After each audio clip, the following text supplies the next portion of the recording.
Hey everyone, welcome to the show. I'm James, that's Katie, and of course that makes this the 10th episode of Circles and Squares. That's right, we've made double digits, and to celebrate, we told you it was going to be a special episode, but it really is special because we've got a contest going on right now. Yeah, exactly. So we are giving away, I believe it's 15 copies for Rocket Arena. It's the Mythic Edition on PS4. So it comes with enough currency to buy yourself the Battle Pass, as well as obviously the game itself. So, I mean, who doesn't love free stuff? So Exactly. If you're interested and you want a chance at one of the codes, all you have to do, it's super easy, barely an inconvenience. You just have to go onto our Twitter page, which is C&S Pod. You'll find the tweet pinned to the top. You can't miss it. You just have to like the tweet, retweet it, and make sure you've got us followed on Twitter, and you'll be entered. It's easy as that. Exactly. As of when this episode comes out, I think we're pulling later at the end of the day today. That's the thing. You're in a rush right now. If you want to win this copy, the contest ends at 9 p.m. on August 10th, which is the day this episode comes out. So we did run the contest a little bit in advance of the show, but if you want to enter, you still have all day to do so. So just head on over, follow those instructions, and best of luck. Yeah, exactly. This is no like brick going out of sale for the next 10 years. Get on it, get yourself a copy. Maybe you can even play with us at some point. Yeah. We actually, speaking of that, we did play a little bit. So before we get into the show, we'll just give you our little impression on the game in case you're a little bit on the fence if you wanted to get it. We played together, a couple hours, right, the other night. What did you think? My overall impression was pretty positive.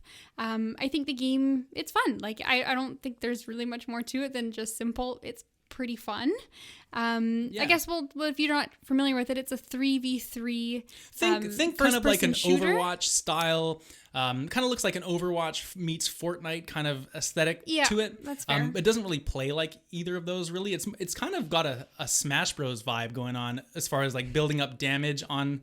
Stick with me. You got to build damage on other characters. You launch them out of the arena, stuff like that. But it is pretty... You're right. It's pretty fun. It's 3v3. There's a few different game modes. There's the elimination. There's the capture the flag kind of mode. And then there's the other one. There was that coin mode that we really liked. The coin mode where you collect the money. And then the main gimmick of it is you have a different hero who has different guns and abilities, and you want to damage the enemies. But instead of having a health bar or something like that, you build up this meter, like a knockback meter, kind of like Smash. Yeah, the more in a way. hits you take, it's like your damage percentage increasing. And then you hit them enough, and then the meter's full. You hit them, and they exit the arena, and then you score a point.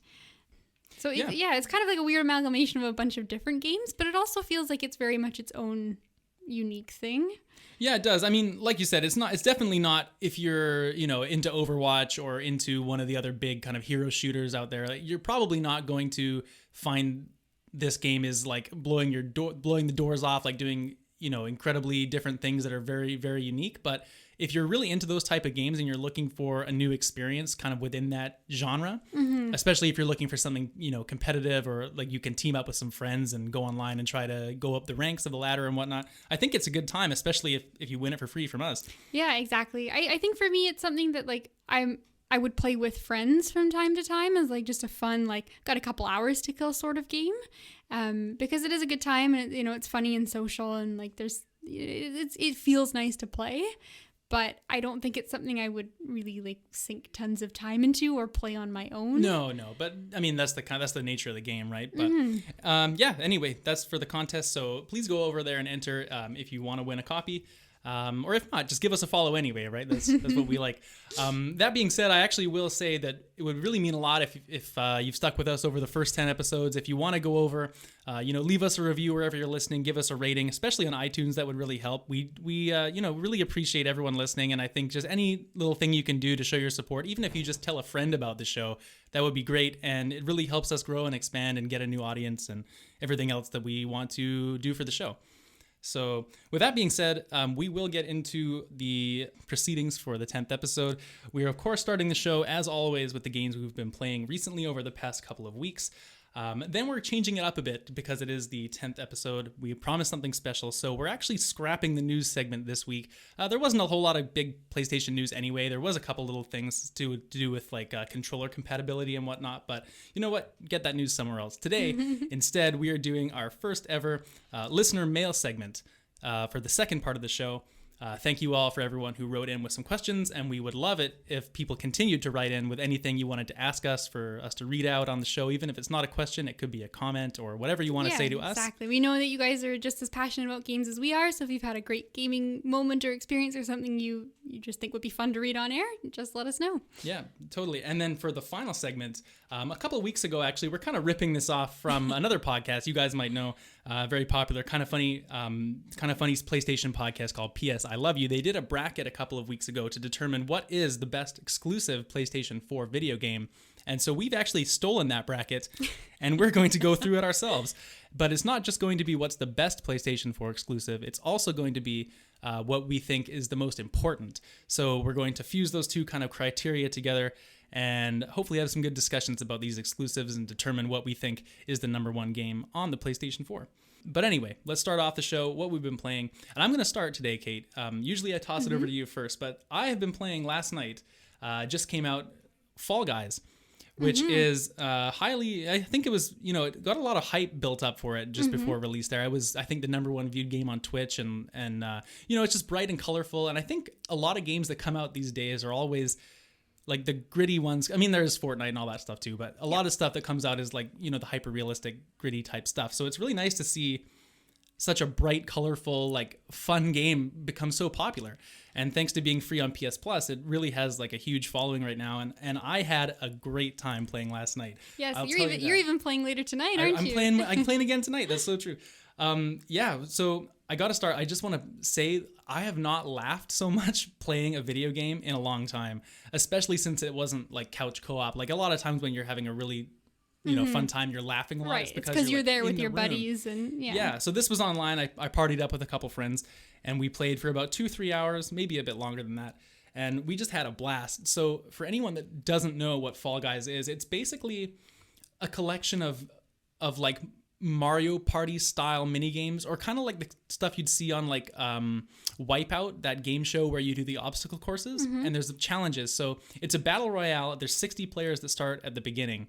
And basically throughout the challenges, a certain number of people will get eliminated until you get to the final round, and then you can win. So all in all, I had, like I said, a great time. It was the kind of thing where there's a lot of variety in the mini games. There's kind of different types. The most common type, there's race. So it'll be just an obstacle course. There'll be 60 people to start. The first 40 to make it to the end will advance. Right, and very then quickly. If you don't make it, you're out. There's also games where it's kind of like you have eggs in the middle of this soccer arena, and there's 3 teams, all different colors, and you got to try and grab them and take them back to your side. And the other teams can also steal your eggs, so you're kind of trying to gather the most by the time the time limit runs out. And then there's other modes where it's kind of you're on a platform and obstacles are trying to push you off, and you're just trying to not get pushed off the map. And so yeah, it very much sounds like Mario Party mini games. It is, and a lot of them are directly inspired by Mario Party. I don't know, I know this PlayStation show, but a lot of people have played Mario Party, and I know you have. Specifically, there's a game that's just like Hexagon Heat. Oh, Hexagon Heat was one of the best ones. Yeah, there's a bunch of hexagon-shaped spaces, and they fall, and you're just trying to stay on the ones that are not going down. Yeah, it would show you like which color was gonna fall next, and then you'd have to make sure not to be on that color. Something similar to that. There's another one where you're on a giant cylinder, and there's obstacles, and you're running as it's kind of rotating. You got to stay on the top.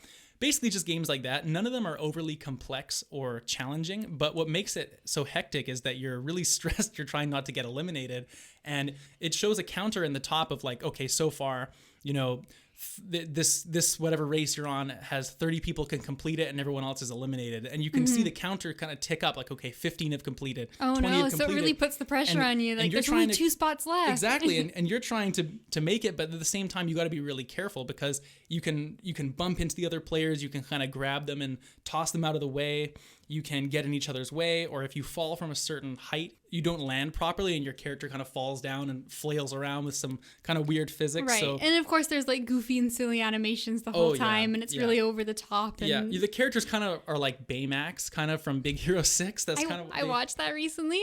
Baymax, by the way, we'll shout that out, is one of the best characters ever. He is. That's a good movie.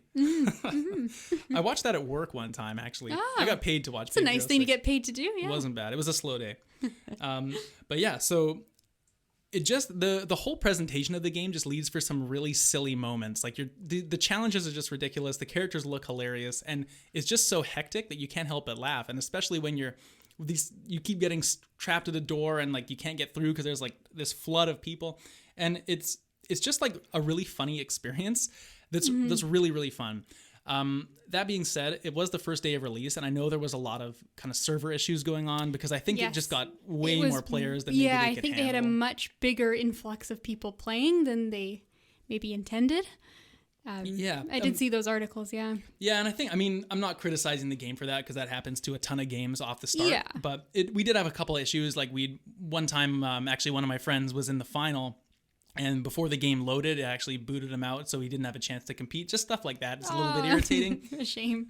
Yeah, but all in all, it's kind of going to happen, right? Yeah, exactly. You can kind of give leeway, expect those first couple days to be a little rocky, especially if it's... Totally, yeah. And there's some features that are kind of missing, too. Like, for example, when you're in a party, the biggest problem I had with the game, and I'm sure they'll fix this, again, it's another one of those, like, early release type of problems, is that there's...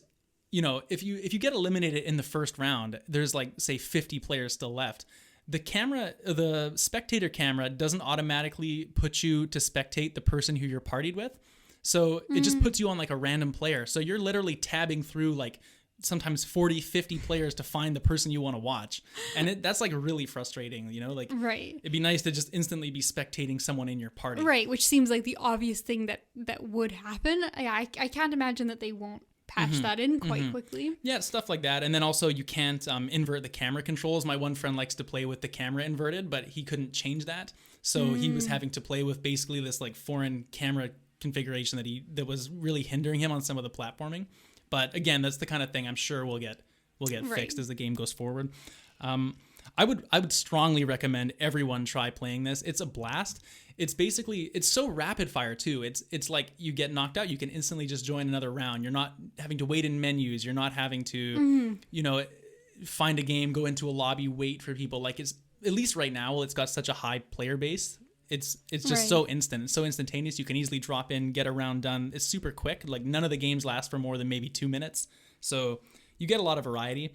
My concern with this game is that I feel like there's a potential for it to be like a real flash in the pan moment where for maybe the next month it's super stupidly popular and then it kind of just drops off. Right. You think it could be like a novelty kind of game that doesn't have a longevity to it? Well, it just depends how they deal with it, right? Because they're obviously going to come out with new games and, probably new modes or whatever it is. But the problem is, I think, that it might run into, and this is maybe just me being a bit cynical, is that once the silliness and kind of wackiness wears off, like I played for 3 hours, right? The first hour and a half probably were like, I was just laughing, like it was just crazy. It was just so much fun.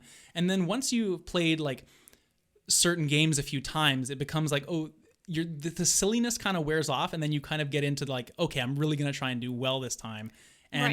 And the games, I don't think once you get that competitive mindset, I don't think they're quite complex enough to like hold your attention. Right. They don't have the depth to like make you feel like you're going to increase your skills that much and like hold you to like wanting to progress in the game. Well, exactly, right. And I mean, I've seen a lot of people, and the sentiment is like, well, the last big free-to-play game that came on PS Plus that was free at launch was Rocket League. And look at the success of Rocket League, and this is like the next one of those.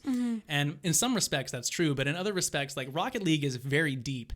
It is like on the surface level, just a driving game with soccer balls. But it's got so much depth in terms of controls, and it's like a sport where it's just the game is the game, and you can play it just like FIFA or like a competitive game online. Whereas this is like basically playing Mario Party mini games. Right. So you know what I mean? Like it just doesn't seem like it'll have the depth. I think so, and I think that's like the thing with Rocket League is nobody expected it to be as deep as it is. But that game is hard. Like I remember trying Rocket League for the first time, and like. You hardly touch the ball in your first like 5 hours of playing because it is just incredibly difficult.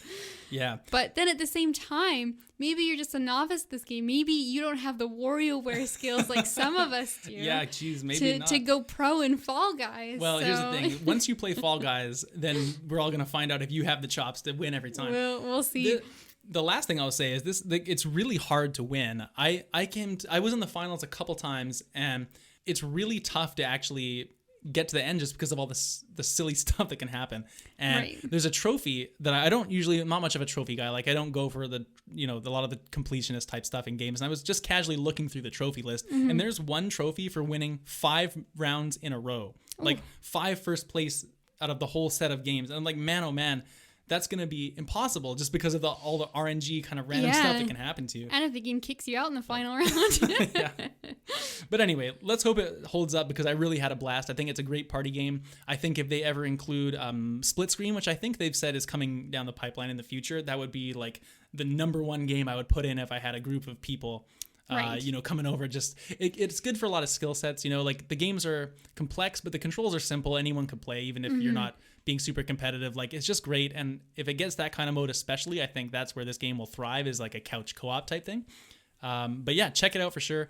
I hope you play it soon. I know you're planning on it, so yes. I'd love to hear what you think. Yes, absolutely. We'll simmer on that mystery for a little bit, Yes. But it might be in the cards for me. Yes. So anyway, that's my impression of Fall Guys. I'm playing more tonight. Can't wait.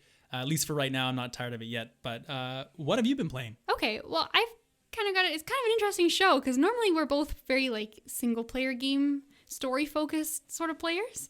But the game I prepared for today is also an online multiplayer game. I've been playing a lot of Heroes of the Storm lately, which is Blizzard's MOBA. So if you guys remember, I think I've maybe brought it up a few times, definitely on the first show when we were doing that Get to Know Us quiz, but I played a lot of League of Legends back in the day, and even I don't play anymore, but I still follow it. I watch the European League. I actually watched some earlier today when I was working out. So yeah, you like the genre, right? You like the competitive nature. I like the genre, and League was always kind of my frame of reference for MOBAs, and but I got into Heroes of the Storm, and I'm really enjoying it. I think the main reason I fell off of League of Legends was because I found it was a difficult game to play casually, and I felt like either I had to dedicate a lot of time to playing it or nothing, and I couldn't find that sweet spot in between where it felt good to just hop on for a game every now and again. But Heroes of the Storm I think is much better for that, but it doesn't lose its like competitive nature as well. So how does it balance like the competitive with the casual? So what I find the main difference is the matches are a lot shorter. So in Heroes of the Storm, I think like the matches typically tend to be about like 20 minutes long. Sometimes they're a little bit quicker if, one team is really dominating, and sometimes they're a little bit longer if it's really back and forth. But with League, you had to commit to like an hour per game. But a lot of the time, like it would be kind of decided which team was going to win in the first 20 minutes or so. Right. And then it would just be like a slow death. Like you're delaying your inevitable loss, right? Exactly. Yeah. And obviously, like, the comebacks would happen every now and again, and it would be really exciting, but it would oftentimes like, like the first 10 minutes of the game would be great, and then the rest would just be like, maybe we'll surrender or lose. And it was sort of problematic in that way. But in this game, it's like, okay, 20 minutes, and if we lose, it's not a big deal. We can hop right into another match. So it's really fun. I think another thing I really like about the game is it's very like map objective based. So every time you get into a match, unlike other MOBAs, it's a different map. Yeah. So normally you play on the same map, it's the same rules every time, and it's different because of which characters you've chosen and like who's in the game. But in this game, there's tons of different maps. Like we'll play for a few hours one night, and maybe we won't even see all the maps. There's a lot of different things. And they're themed off of the different Blizzard games too, right? Yeah, I think so. Now this is my one lacking spot when it comes to Heroes of the Storm. Is the only Blizzard game I've really put a lot of time into is Overwatch. So obviously they've got a lot of stuff pulled from World of Warcraft and Diablo, and they're like really big and like older IPs. Yeah. So I've kind of got a bit of a blind spot there where I'm not too familiar with a lot of those worlds and characters, but at least a lot of the stuff is pulled. I think there is some unique stuff made specifically for Heroes, but most of it is pulled, and like there's a few Overwatch maps that are really cool for me specifically that even have like a payload that you have to move on the map. Right. So it's really neat. Like that's always fun, and I like it because it gives a lot of variation to the game. I think the best thing about that, it would change up like the aesthetic of the way the maps look, right? Yes. Whereas with League of Legends, like you were saying, you're always on the same map, and it's just you're looking at the same thing for hours. Whereas this is more variation. Yeah, exactly. And then I think too, like it just becomes like, it's sort of fun in that other way other than just like I'm getting good and taking it very seriously. Like it's like, oh, it's this map, this is kind of goofy and silly, or we do this, or we have something else to focus on. So it sort of like keeps it fresh every game.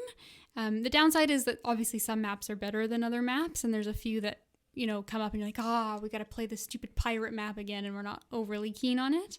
But again, it's 20 minutes and then you're on to the next match. So there's not as much of an investment of your time.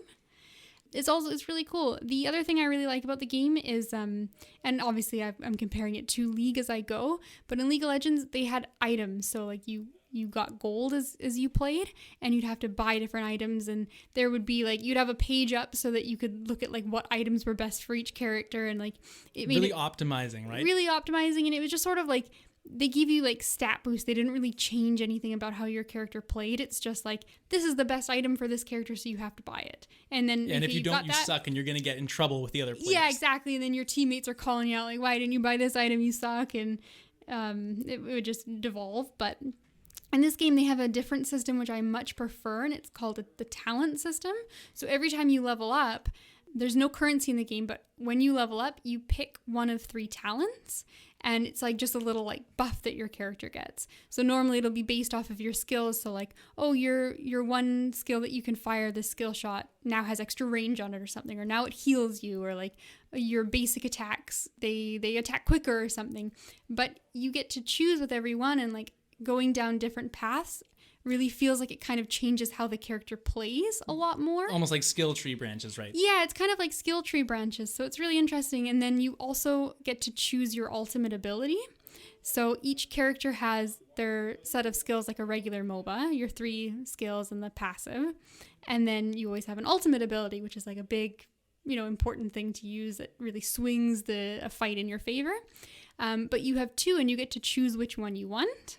So that's really nice, and it feels like a lot of characters can kind of fulfill slightly different roles depending on how you spec into them. Right, and potentially too, I would guess, like depending how the match is going, what opponents you're playing against, you could like choose different skills in order to make your character be able to combat that differently. Yeah, exactly. So you get your ultimate in the middle of the match typically, or maybe slightly before the middle, but it's your 10th skill out of 20 skills. So you've had that first like 9 levels to see like how you're doing, and like, okay, you can realize like we're really actually short on crowd control ability, so I'm going to take this one instead of the one that's more damage focused or something. That's cool. So it's really neat, and like, I mean, it falls in the same kind of thing that League's items do, where like you kind of know ahead of time what build you've picked out and like how you like to play each character, but just having those options feels like a lot more interesting versus like, oh, I bought this item and it gives me these stats. Great. Right. Just numbers at the end of the day. Yeah, it's just numbers. So I'm enjoying it. I think, again, it's kind of similar to what we said about Rocket League, where I'm playing with friends every single time. I've never hopped in on my own for a match, and I don't know if I necessarily would. Yeah, well, especially if you're not the kind of person that likes to go on mics with random people and whatever, right? I don't know if you would do that really, but... Yeah, I don't know. Maybe not so much. Maybe if I don't know, maybe when I'm on vacation, I might hop in, but we're having a great time anyway. We're all laughing, and, you know, we're like shot calling it out and like kind of trying to get better each game as well, but still taking it sort of lighthearted and fun. So yeah, it's really good. We'll probably maybe even play some more tonight. But I have one funny story that I would love to share from the game. So there's this character, and it's really interesting and unique, and his name is Cho'Gall. And he's this big ogre with 2 heads. But the weird mechanic about that character is you actually play him as 2 different people. So one person's Cho and one person's Gall. And like one person moves the character and has some really basic abilities, and then the other person can't move, but they have more like complicated abilities that they have to throw and aim. Wow. So like it's really interesting and really funny, and they call him like the girlfriend character because you make your girlfriend play like the guy that doesn't have to move. So you have to have 2 people in the same room? They don't have to be in the same room. They're just like, you just queue up and you have your different screens. So like one person plays on their account, and the other person plays on a different account. But you couldn't pick just one of them. You can't pick just one of them. You have to queue up. One person is Cho, one person is Gall. You couldn't have half of the character on your team. You have to have the duo. But what's really interesting is the game displays your name, your ID as you play on top of your character. But because Cho and Gall are two different people, it puts their names together and makes an amalgamation of them. So we played, my group, we played maybe like 3 nights in a row at the same time in the evening. And we can't, I don't know, maybe just there weren't tons of people playing at that time, or if, because of the way that the level of our accounts is kind of strange. So we had a smaller section of people to play with or whatever, but we kept coming up against the same two people playing Cho'Gall, but they'd obviously, they had new accounts and they'd obviously made them specifically just to play this character.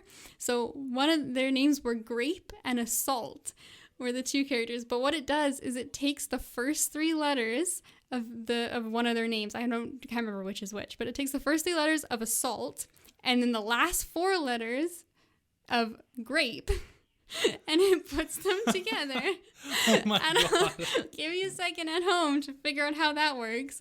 But we kept coming up against this guy, and it was so funny. We're like, oh my God, there's Grape Assault again. And it became this thing, are we gonna run into him tonight? And it's funny because we have, out of our group, sometimes we have a full 5, sometimes we have a full 4, or sometimes we have 3. So every time it was just the 3 of us, we're like, oh my God, what if he's on our team? What if we get Grape Assault to be our 4th and 5th members? But we never did. But we fought him at least once or twice every night for 3 nights in a row. And wow. it's now become this weird game of will Grape Assault ever play with us? That phantom person you're gonna run into one day that's gonna crush your dreams. He's our weird mystery celebrity on the game. Oh my God. Wow. Well, maybe we'll give you a few minutes to figure out exactly what that person's name fuses into if you weren't able to figure it out while listening. We'll take a quick break though, and we'll be right back afterwards with our first ever listener mail segment.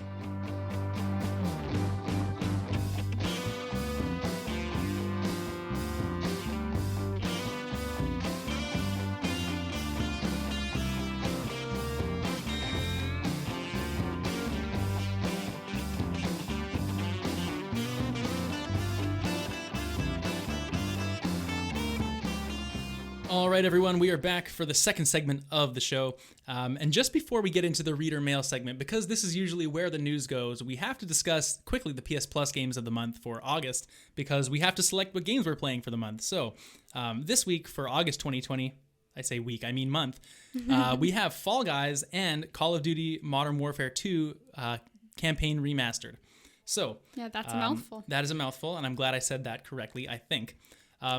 It's too late now. It's too late. This has been recorded. We can't possibly change it. I never edit anything, obviously. Kate, what are you feeling?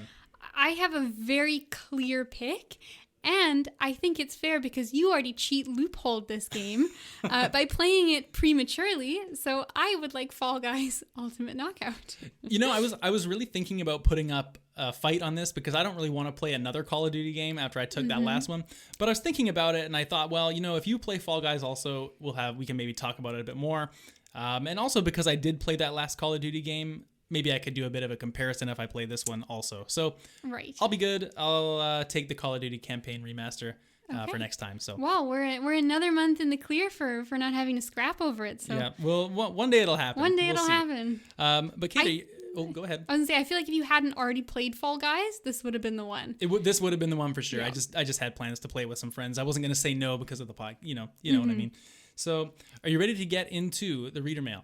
Absolutely, yeah. I've been really looking forward to this. I would like to preface this by saying I had an absolutely fantastic time reading everything that was sent in, and would be really excited to get more in the future. But yeah, let's jump into it. Let's do it. So just before we get into it, like I said, if you want to send in mail for next time we do it, the email address is circlesandsquarespod@gmail.com, all just spelt out exactly how it sounds. Send us your questions. We'll answer them just like these. And our first question for today is from Jazz. And he writes in, he's got a bit of a long email here, so I did edit it down a little bit to get the message across. But he says, I'm a firm believer that the future of gaming is going digital. I'm really torn between getting the PS5 digital version or the physical one. But here are my thoughts. Either the games are going to have to get smaller, or the consoles are going to have to come with a bajillion gigs of data. I have a 1 terabyte PS4 Pro, and bigger games like Call of Duty Warzone take up way too much space. The reason I have so many digital games is because they go on sale so frequently, which is great, but he also likes to collect the physical discs for the collection. So his question basically boils down to is, how do you accommodate the digital versions of games on consoles? Should the games be smaller? Do the consoles need to have more memory? A way he thought of it was to be able to download games in parts instead of just like the full game. If you only want the multiplayer suite, for example, you could maybe not download the campaign for certain games. But basically, he wants to know what are our thoughts and ideas of how game companies can mitigate this going forward. Okay, I think it is an extremely elegant idea to be able to have partial downloads of each game. I think that would be a really clever thing to do. I don't know how well it would work with most games. Well, I think it just depends. That would be a game-to-game situation. Yeah, exactly. But I think for games like even Call of Duty that just came up recently, like if you could just have the multiplayer and not have the single-player campaign, so if you weren't interested in it or if you finished the single-player, you could uninstall that but keep your multiplayer. I think that is an incredibly cool...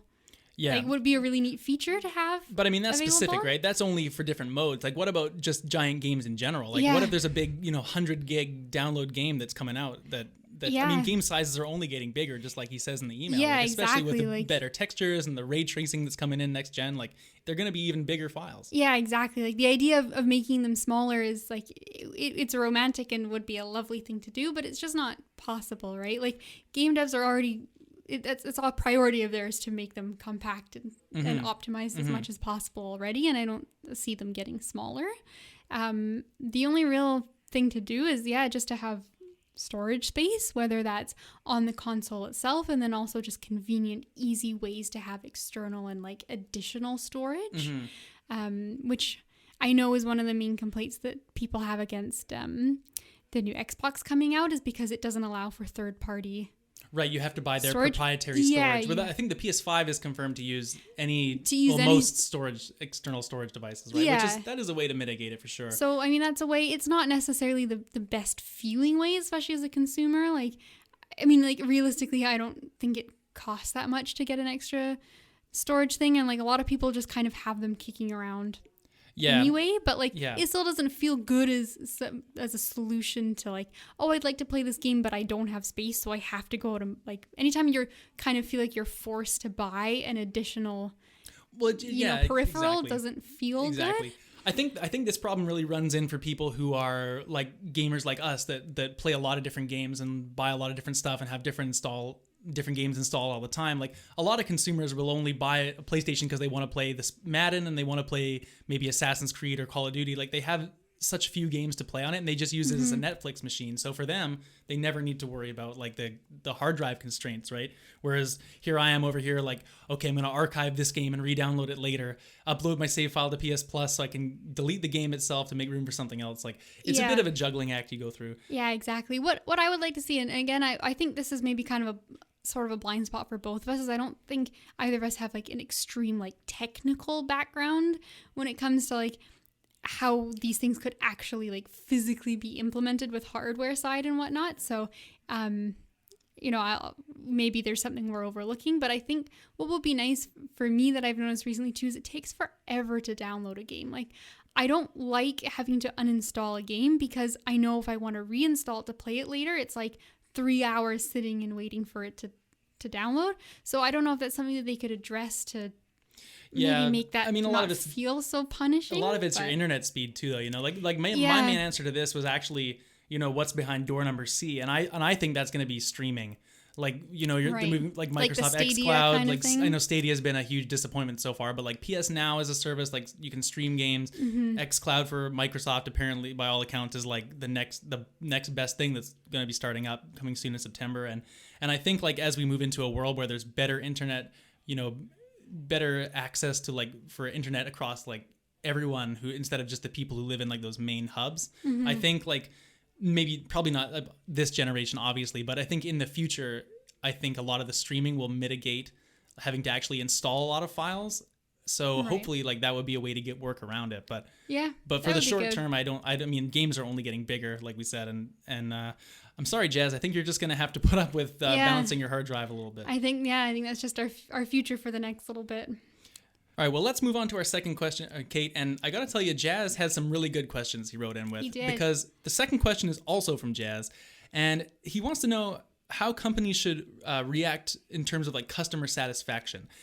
He cites an example of Nintendo just having a mini direct and showing off some games in there, but they had like a really bad backlash online because people were expecting a Smash Bros. Character announcement, which they didn't get. And of course, the internet turns into a garbage fire and has all these complaints and, review bomb things, goes on forums, Smash talks, everything.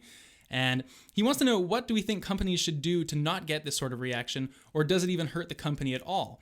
For a PlayStation specific example, would be a few months ago, if you remember, there was the PS Plus games that were announced that people really complained. I forget, was it Farming Simulator? It was City Skylines and Farming Simulator. Yeah. And people put up a big stink online, made a big deal of it, and there was petitions and whatnot to change the PS Plus games. And he wants to know, should PlayStation listen to their fans and add more games, or is this just the nature of the beast? Like, sometimes people are just going to be disappointed.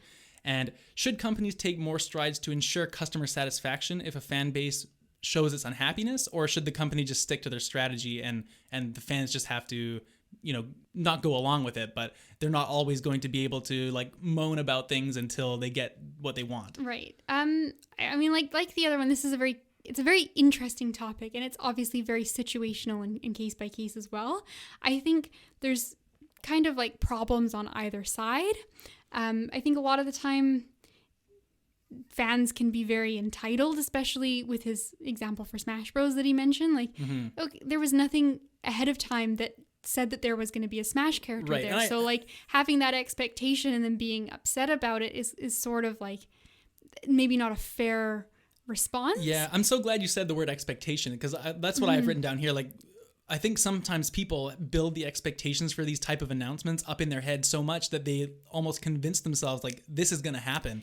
And then when it doesn't, they're disappointed for something that was never actually promised. Yeah, I think so. And I think it's also hard, or something to keep in mind too, that like gamers and everyone, but gamers specifically, can be a little bit like self-focused a lot of the time. So like, okay, there wasn't the Smash news or the news that you specifically were hoping to hear, but that doesn't mean that like the news that was presented was not exciting for a lot of other people as well. So it's important for companies to, to be giving out all this information, and sometimes it'll be what you're looking for and sometimes it won't be.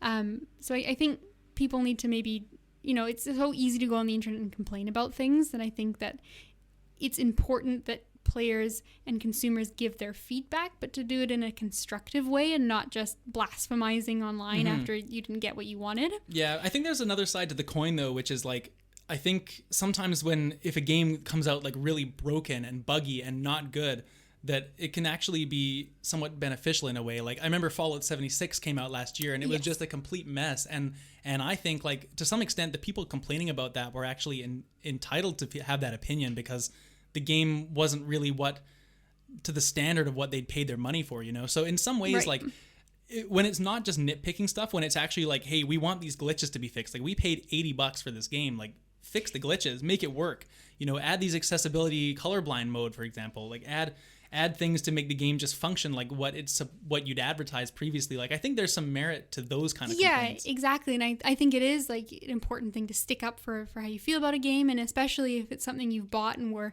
given the correct expectation of what it should be and it doesn't deliver in that way. It's kind of like when like No Man's Sky first came out too, and it was this like hyped up so much. It was supposed to be this massive game, and it came like a shell of what it was promised to be, and people were rightly upset about it. And that game is now in a very good space, because the developers have been working alongside with the fans to add new features and kind of refine what the gameplay experience should have been from the start.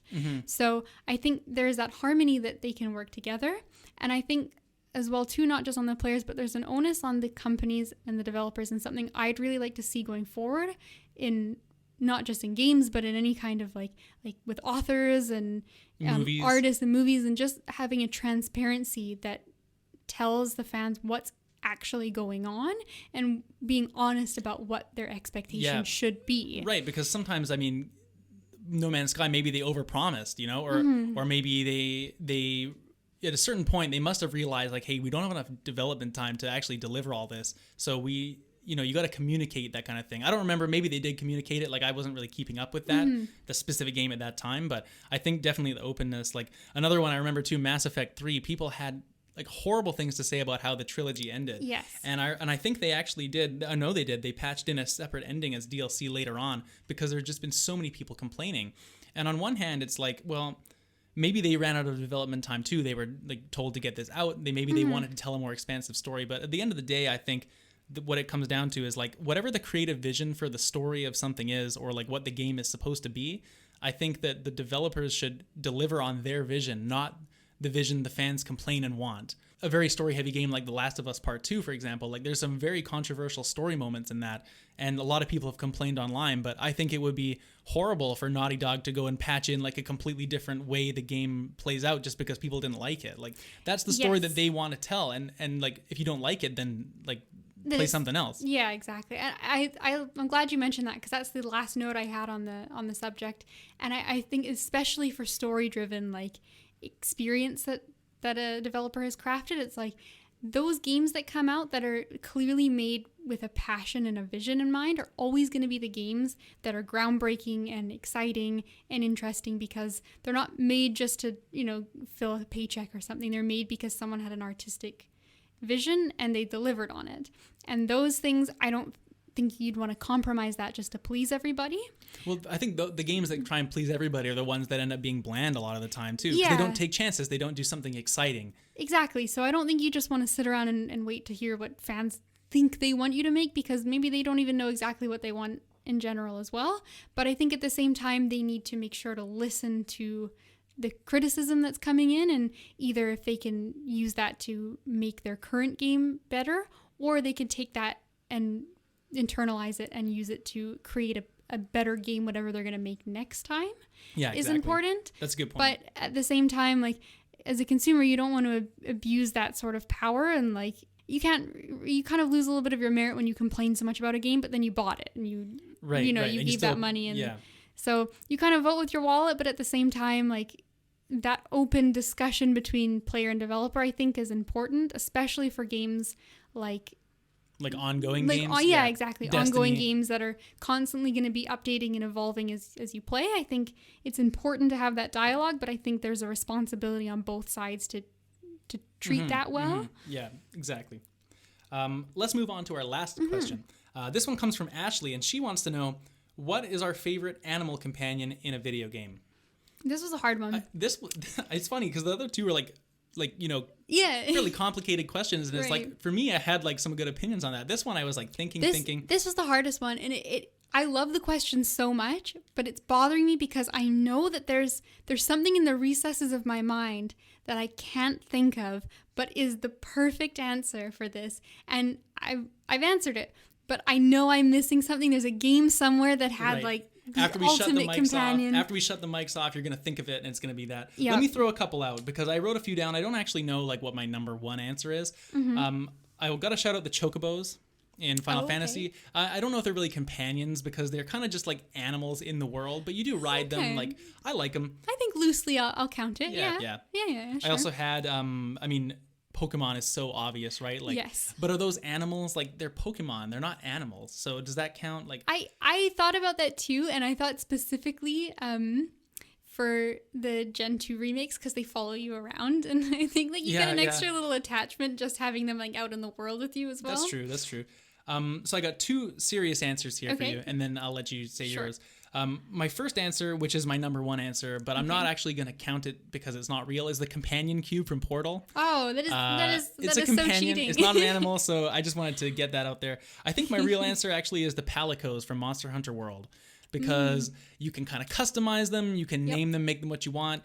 They hang out with you. They're actually really helpful in the battles as well. They're like attacking and they carry your items and stuff too. Yeah, they can do that, and they can also like throw out healing orbs for you and whatnot. So they're actually really functional as well as like just a cool creature that's been created that you can customize and create armor for, just like your main character, right? And they're always with you. So I think I'm gonna say, barring remembering something that's probably my number one answer that I can't think of right now, I would say the palicos in Monster Hunter World. I think that's fantastic. I thought about that one, but it felt disingenuous because I haven't played it yet. But I like that. I like the companion cube as well. It was interesting thinking about this question, how many like companions are like didn't count specifically because the word animal was used. Right. There were so many I thought I was like, yeah, like Well, the first thing that came to my mind was Clank from Ratchet and Clank, Yes. but it's like he's obviously not an like a animal. robot. yeah. The first thing that came to my mind was Drippy from Ni no Kuni. Oh, I've not played that. It's a really sweet animated game, and you get this. He's like a fairy, and he goes around with you, and he's sort of like your guide to the fantasy world you've been dropped in with. But he's not really. He's a fairy. That doesn't count. So animal made it hard because there's so many like creatures that get dealt with in the same kind of way as an animal, but they're not.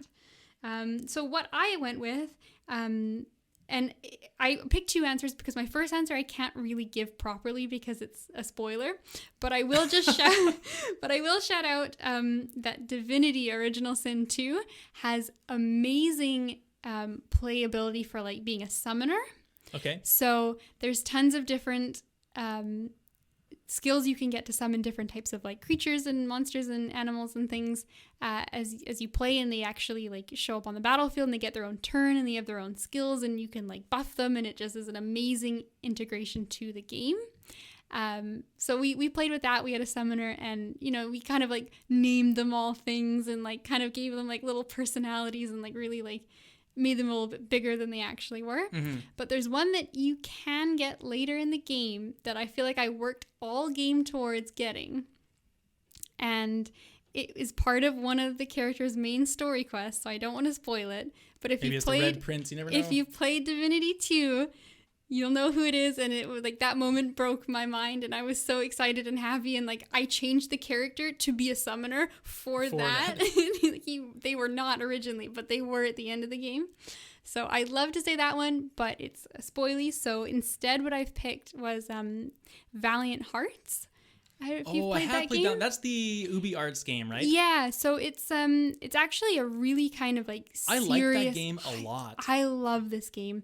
It's kind of like a serious World War I game where you play as a few different characters. It's kind of mostly a puzzle game with like some light action, like mini game sort of stuff thrown in. It's like a puzzle platformer, basically. Yeah, it's basically 2D puzzle platform. It's gorgeous art style, and the music's amazing. But it's supposed to be around a couple different characters living through the war and kind of how it affects them personally on a really like intimate level. It tells a really like emotional story without actually really saying much to you like explicitly, right?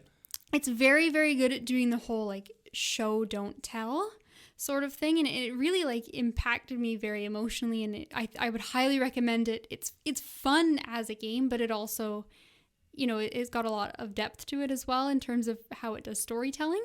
But one of the characters, you get a dog that you play with, and he's very, very sweet. His name is Walt, and he kind of gives a little bit of like levity to the game because it deals with some darker tones, but he's also really useful. Like you can send him to go like crawl under a fence and grab an item for you. So he has some actual gameplay considerations as well as just sort of it's nice to get a dog. So absolutely, in a game like that for sure. Yeah, exactly. So I love it. I'm a huge sucker for any kind of like animal companion or like animal summon in a game. So well, there you go, Ashley. That's our favorite animal companions in a game. And for anyone else that would like our questions answered, remember, send us an email. The links are everywhere. circlesandsquarespod@gmail.com. We would love to hear from you, answer your questions, read your comments, everything like that. Thank you very much, and we look forward to hearing from you. But for that, we'll be done for the second segment. We'll be right back to work on the bracket for Best PlayStation 4 Exclusive.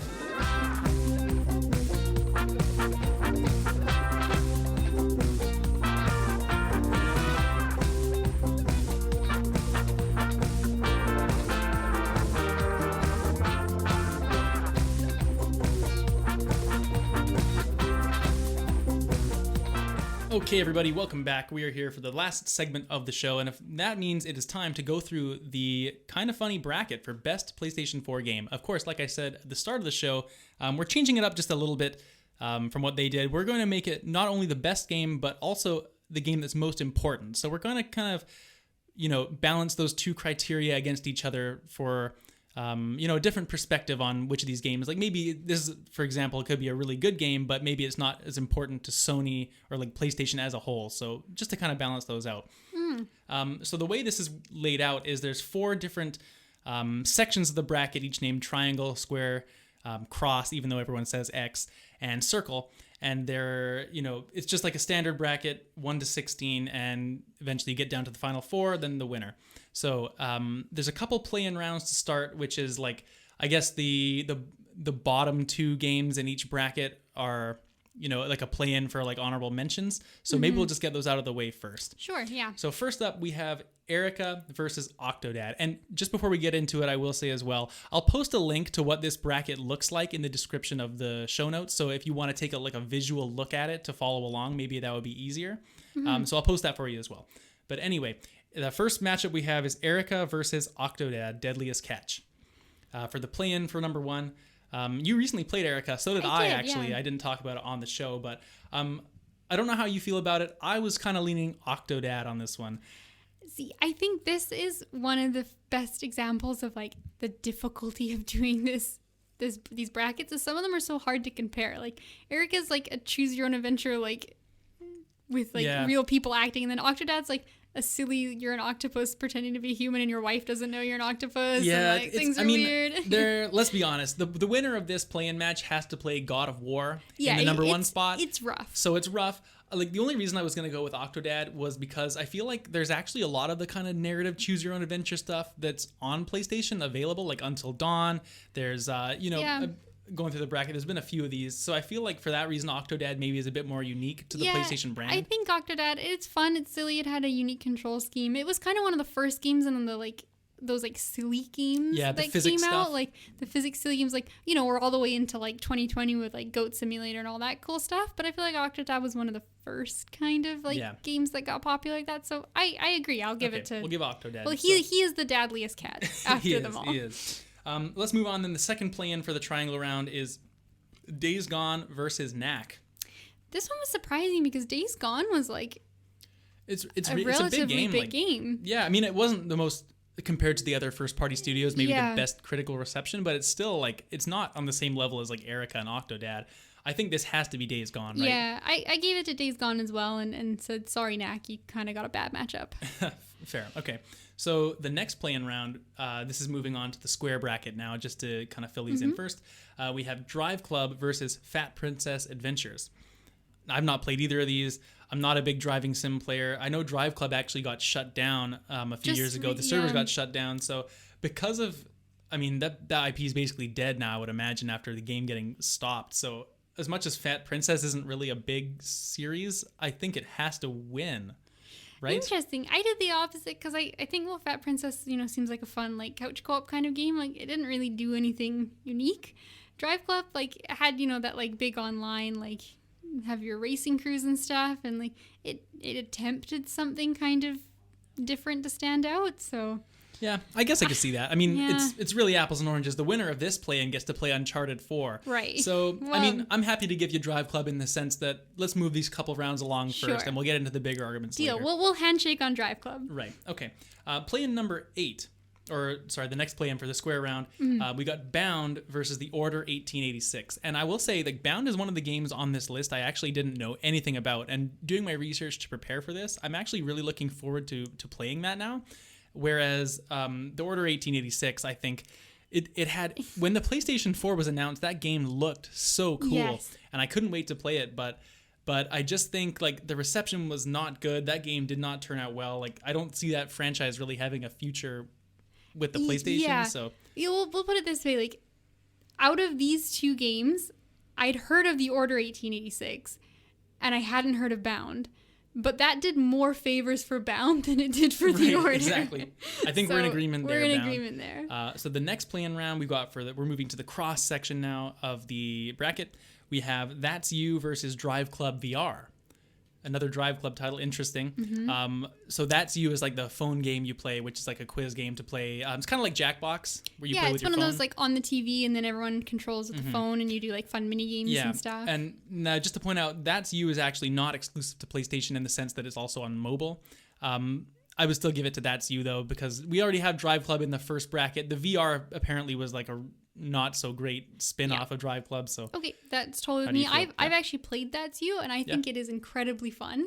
Good. And it utilizes the phone more so than something like Jackbox does, because you take pictures of yourself and stuff too. So I actually really like that game. It's very good. Okay. Next up, number 6, we have Knowledge is Power versus Predator Hunting Grounds. So Knowledge is Power, another phone game, but instead of this one's more of a quiz type format. And then Predator Hunting Grounds obviously it came up pretty recently. It's one of those 1 versus 4, one player plays as the Predator. Yeah, kind of like a rest of the team. sort of thing. I think that Predator Hunting Grounds should get this one on the premise that the phone games, like, how many are you really gonna put in the bracket? You know, like, is it really that amazing to have on PlayStation? Like, there's, like Predator Hunting Grounds, even though it's not a huge title, I think is a cool property to own for Sony. Okay, that's fair. I mean, the playing rounds are really more like honorable mentions They than really anything else. So yeah, okay, we'll give it to Predator. Okay. Yeah, I feel if any one of us has even a semblance of an opinion on these play-in ones, we'll go with that. Let's get the last two out of the way real quick. The second last play-in, we're in the circle section of the bracket now. Knack 2 versus Shenmue 3. I think it has to be Shenmue 3 because the Shenmue series was such like a weird niche, critically acclaimed but also kind of hated series, and then 3 like just came out of nowhere and sort of excited some people as a weird cult classic. So I think the fact that people, have a very strong opinion about that game says a lot more than, it's Knack 2. Completely agree. Let's move to the last play-in round. We have Farpoint versus Drawn to Death. And I would like to say that Drawn to Death as another one of those games that got shut down a few years ago. I think it came for free on PS Plus after a while and then got just shut down. Farpoint is a VR shooter, and I think just because of that, the PSVR is obviously not shut down, and Farpoint actually looked pretty cool from what I could see. It did. So I would easily say Farpoint. I think you're in agreement. I easily agree. Drawn to Death, I will say, interested me for the first 10 seconds I looked at it because the art style was interesting, and then I found out it was just a bunch of like really bad potty humor jokes and stuff, and I was like, because it's such a cool concept, right? But yeah, it's out. So that's the play-in rounds. Now we can start the real bracket now that we have the games slotted into the missing spots. Perfect. So back up to the triangle bracket now. So yeah, for those who are following along with the picture, we've got the top left part of the bracket, the triangle bracket, which we will start. I think we decided instead of going like quadrant by quadrant on the March Madness style bracket, we're gonna go all the first rounds, then go into all the second rounds, all the thirds. I think so. Kind of make the contenders more intense as you go. The games will get better and better, the games that are not eliminated. So let's start with that. We have in the triangle section, the first game, number 1 versus 16, we have God of War versus Octodad Deadliest Catch. And I think as much as we could maybe praise Octodad for its quirkiness, there's probably no question that God of War. Yeah, this is kind of like a David versus Goliath kind of situation, and I'm gonna shockingly put my vote in for God of War. We're unanimous. Let's move on. The next matchup we have is Until Dawn versus Firewall 0 Hour. Okay, this one's slightly more interesting, I think. I put mine in for Until Dawn. I think it was kind of one of the first really big games that came exclusive for PS4, and I think it sort of opened up the visual narrative genre to a lot of people who hadn't sort of played that before, and I think the quick time events and the choose your own story worked really well in a horror setting. Yeah, I can echo that. I really enjoyed Until Dawn. I think it's the kind of game that not everyone's going to get into, but then not everyone's going to get into a VR shooter either. Yes. I will say, I want to give a shout out to 0 Hour just because I've out of all the VR games that have kind of come to PS VR, aside from Astrobot Rescue Mission and Moss, which are kind of the big two, I've heard a lot of good things about Firewall 0 Hour. Yeah. And I think that it's an honorable mention, but I think Until Dawn will win. Yeah, I agree. I think the VR section is, it's really great and it's innovative, but it's also a lot more niche and not available to as many people. Remembering our criteria, I think we got to remember what's important to not just the best game, but what's important to PlayStation. So you can make an argument having some strong VR titles is good for PlayStation, but I still agree with you. I think it's Until Dawn here. So let's move along. The next matchup we have is Wipeout Omega Collection versus Everybody's Golf VR, which I will say this is a tough one. It was weird. Yeah. I'm gonna go out on a limb here, and I'm actually gonna say I would like to go for Everybody's Golf VR because I think Wipeout Omega Collection, that game,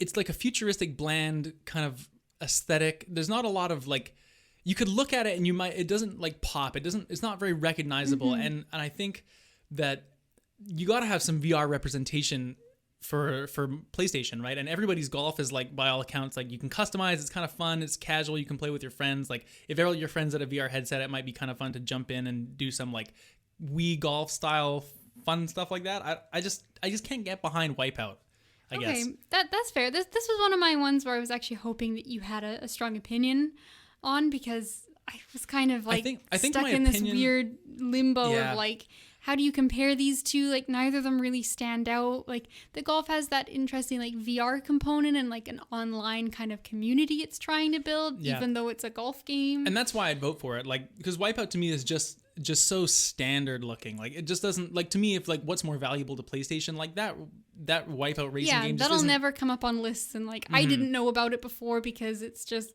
a drop in the bucket kind of thing. You good with everybody's golf VR? I think let's give everybody's golf a chance. Okay. So next up we have Ratchet and Clank versus Amplitude. Opinion?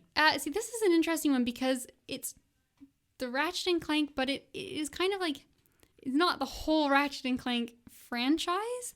It's just it's game to game. The one that came out on PS4, which I don't think was really huge or like the best representation of what Ratchet and Clank is as a franchise. Yeah, well, it's interesting, right? Because it's the only Ratchet and Clank game we've had on PS4, and it was really good. Like I really enjoyed it. I think Ratchet and Clank it's not an A tier property or like an S tier property for PlayStation, but I think it's a really solid like second wave kind of game. Although a rift between worlds looks fantastic. It looks really good. And I think I don't know, I just feel like Ratchet and Clank is such an entrenched PlayStation property. Like you almost have to vote for it over Amplitude, even though Amplitude is cool in its own way. Yeah, I was kind of torn with this one too, because I think like the influence part comes in, and I think this is sort of getting a little bit like bigger than just the one game itself. But I think we have to give it a Ratchet and Clank just for representing what that franchise does represent in the history of PlayStation. But Amplitude was a hard one. Like I wish I could have switched Wipeout and Amplitude or something, because right. Amplitude is like such a unique and interesting rhythm game, and like, you know, that whole genre is just like, it's such a creative and weird thing to have in games. But I guess, I mean, Amplitude got maybe an unfortunate matchup, I guess, but I feel like you have to go with, unless one of the first party games really is flat, I feel like at least in the first round, right? Like this maybe Amplitude would have beat Days Gone for me. I think I might have agreed with that, but maybe not Ratchet and Clank. Yeah. Let's move on. We've got the next matchup here: Horizon Zero Dawn versus Sakura Wars. I'd never really heard of Sakura Wars at all before looking for this bracket, and I think in a weird way it might be something that I might like, being a Persona fan. It's maybe a bit more heavy on like the dating sim stuff than I would like, which I think would ultimately turn me off, but it looks like it has some cool ideas in there. That being said, I don't think anyone can argue Horizon Zero Dawn is like maybe the biggest new property that's come out for Sony this generation. So in terms of like success and like a new franchise, right? Yeah, see, this is the thing too, and where I kind of get into that weird middle ground of like franchise versus the one game. So Sakura Wars is something I'd also never heard of, and actually like kind of went down the rabbit hole looking into it. It seems really interesting. It's like visual novel, dating sim, and then originally it's tactical, like an action RPG, right? This version is. This version is an action RPG, kind of like a hack and slash, but the traditional games were turn-based, and I think I would be much more interested in that than like the hack and slashy kind of combat. I agree completely, because I'm not so into the Dynasty Warriors type stuff, but if it was like a turn-based game, if this was like the second Sakura Wars, I may have actually been swayed, because I'm personally like, I didn't really get down with Horizon Zero Dawn. Like I didn't really enjoy it a whole lot when I played it. That's a really controversial opinion, because people love it, but that's like my opinion. Whereas like I think for PlayStation as a brand, there's no question Horizon Zero Dawn is like the biggest game out of these two. I don't know. See, I'm kind of torn, because it is like, in terms of just PS4, absolutely. Like I've never even heard of Sakura Wars, so that says a lot. But obviously, like, that franchise is much bigger in Japan, and I looked into it, and it's actually like, I can't remember, it's either the third or the fourth the fourth best-selling visual novel franchise. Is the Sakura Wars. Danganronpa, Phoenix, right? It beat Danganronpa. It's after Phoenix. It beat Danganronpa? I believe. Don't take my word 100% on it. I believe it did. There's an 80s one that I hadn't really heard of, and obviously Phoenix Wright is up there.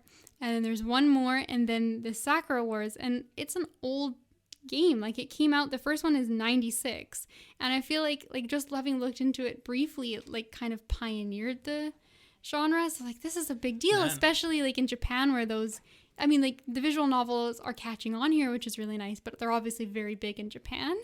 So I was like, this game has such an interesting history, and it sort of like blends multiple genres together, and like, it's just so weird and unique. So I get the sense you're arguing for Sakura Wars here. I think I am, even though I think Horizon looks like a fantastic game, and it's on my shame list of like, I really want to play soon. And the thing that sticks out to me most about Horizon is the world is so interesting, with the nature and the machines living in harmony together and put together. But aside from that, I don't think it really does anything that it's kind of just an open world game beyond that. Yeah. You know what? Because we're arguing kind of our own opinions of like what's the best game as well as like what's most important to PlayStation, I think there's no question that Horizon Zero Dawn is more important to PlayStation, like, personally, but I can see your argument, and because I didn't really like Horizon, if you're really strong about Sakura Wars, I will let you have it. Okay. I think it's nice. We'll make this a little more spicy, you know. You expect the big games to always come out on top, but maybe Sakura Wars is something that, you know, you've never played a game quite like it, and it might refresh you in a weird way, and maybe I'm selling it way too much, and it's kind of one of those weird too much datey sims that's like, what am I promoting? But I don't know. It kind of caught my attention. Okay, well, you know what? Let's make a controversial statement. We'll put Sakura Wars. I'm down. Let's do it. All right, wonderful. Next matchup we have here. We're almost done the first bracket, the first section of the bracket.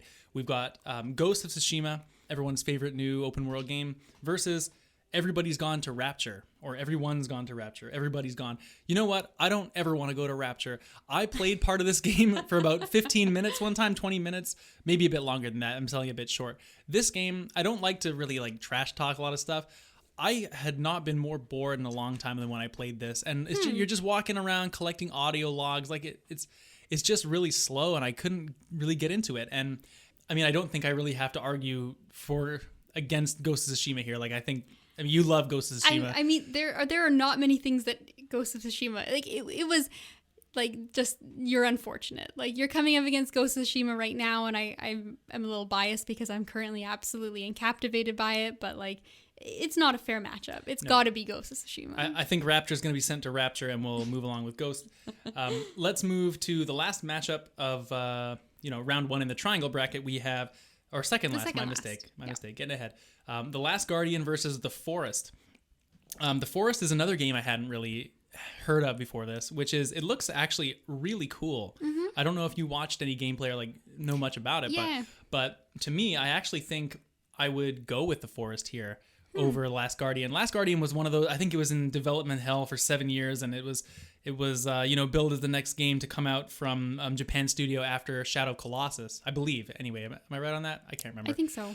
But either way, like, I think it just kind of was in development for so long, and it kind of came out and was middling and had some weird AI stuff going on. Whereas The Forest, like, it looks like a really cool survival game with these interesting enemies where they're like kind of zombies, but they're kind of people and they're cannibals, and you like have some interesting moral choices to make, and you're kind of just surviving in this forest. It looks really cool, and I'd actually like to try playing it. And I think that there's more potential for a game like that than The Last Guardian, which isn't really going to become a franchise or didn't really come out with like huge critical acclaim after this 7-year development time. Like, Now, this is really interesting because I've got The Last Guardian as my thing, and I agree that like it was sort of a wasted potential. I think there's a lot of people that really liked the game, and there's also a lot of people that found that they couldn't enjoy it because of some poorly optimized controls or some buggy sections that it was hard to control. I think Taiko is Taiko the studio or the dog? I couldn't tell you, to be honest. It's the dog. The dog's name is Taiko. Yeah, I believe. Yeah. But like, people had trouble controlling him, and like felt like it just got frustrating to play.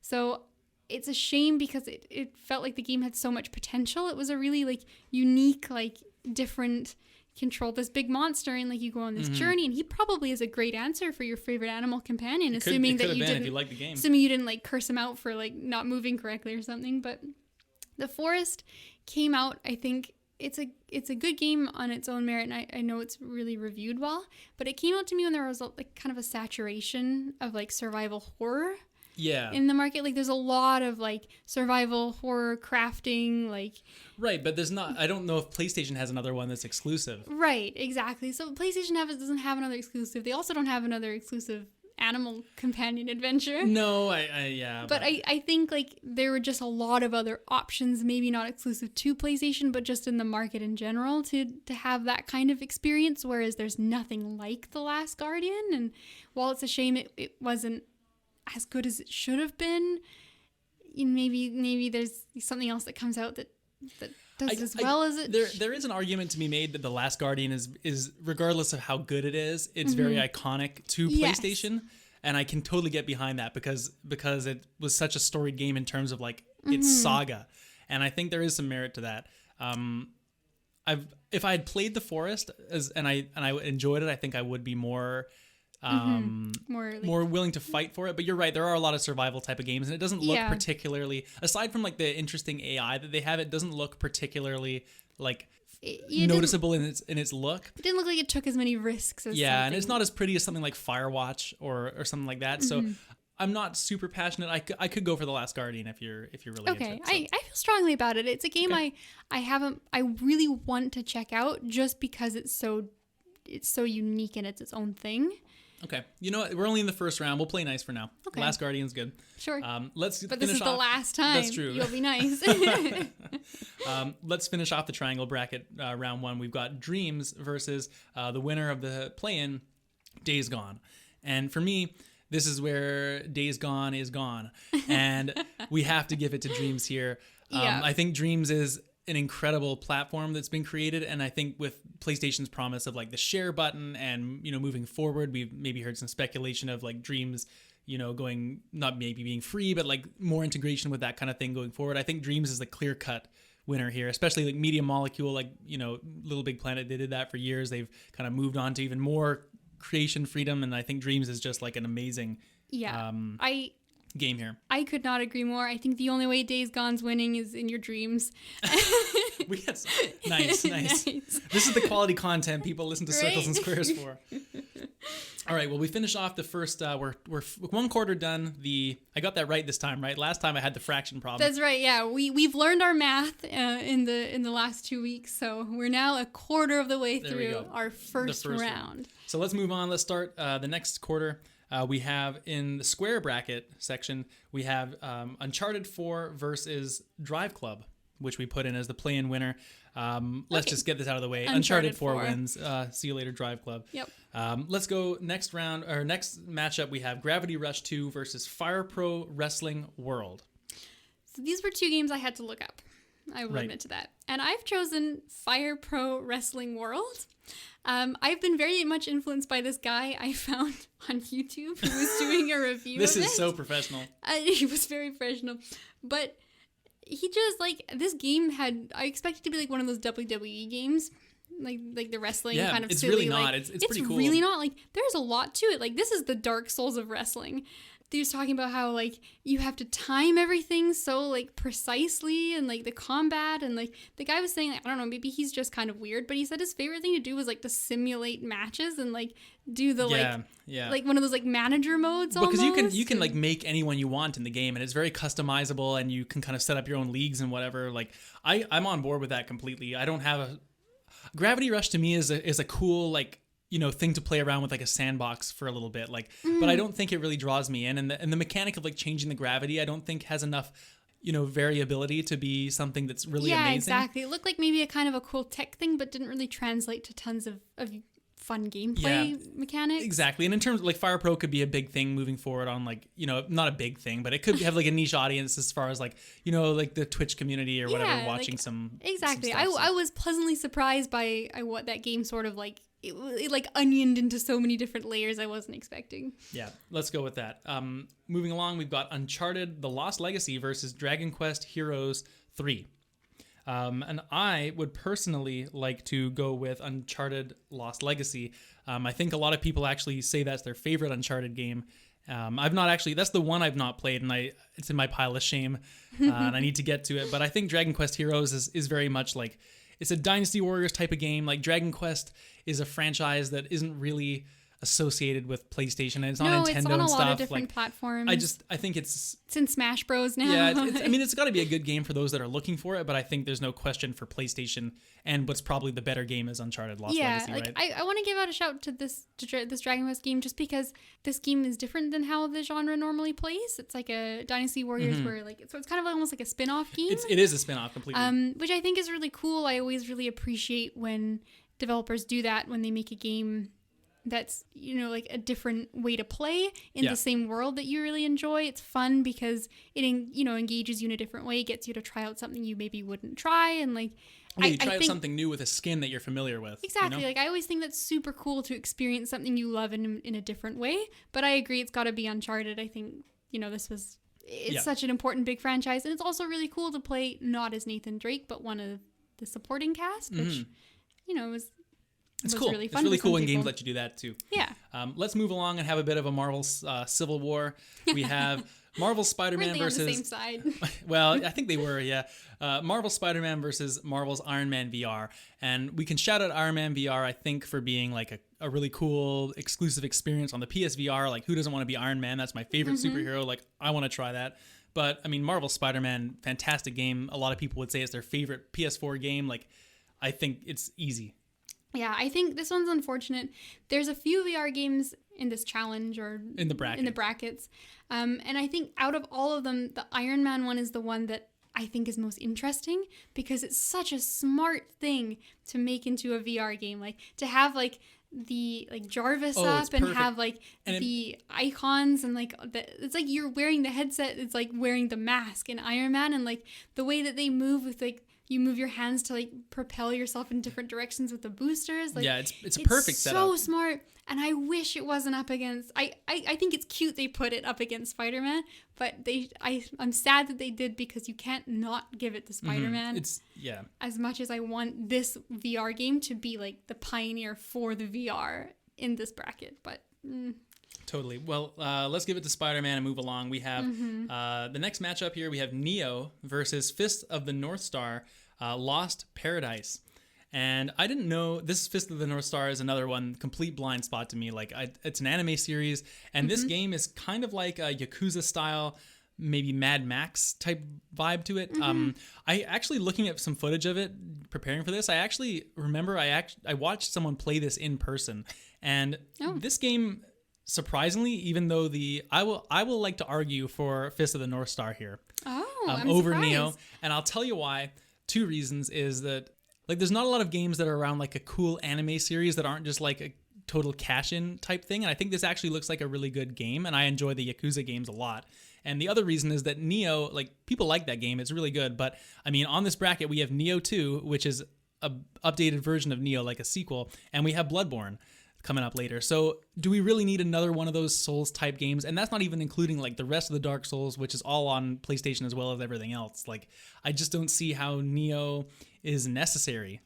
Now, see, I want to fight for this one, and maybe you guys will just all facepalm at me for, well, yeah, it's the Dark Souls game. Of course you will. But the main reason that I want to stick up for Neo here is because I actually, in a later bracket, spoilers, didn't give it to Neo 2. And it's because of the matchups. And I think that, well, the other game here, Fist of the North Star, thank you, seems like kind of a neat game. It's also, like you said, you watched someone play it and then you didn't remember it. Like, it kind of seems forgettable, right? Like, yeah. You've just made me look like a complete fool in front of all of our listeners. Haha. It's because I've been playing so much Danganronpa lately.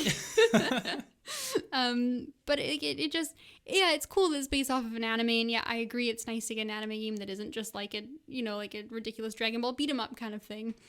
But as a game in and of itself, it just doesn't seem like it does any one thing in a particularly interesting way. Like, it seems like generic action game 101, and like, if you're into the comic or like the source materials, that's great.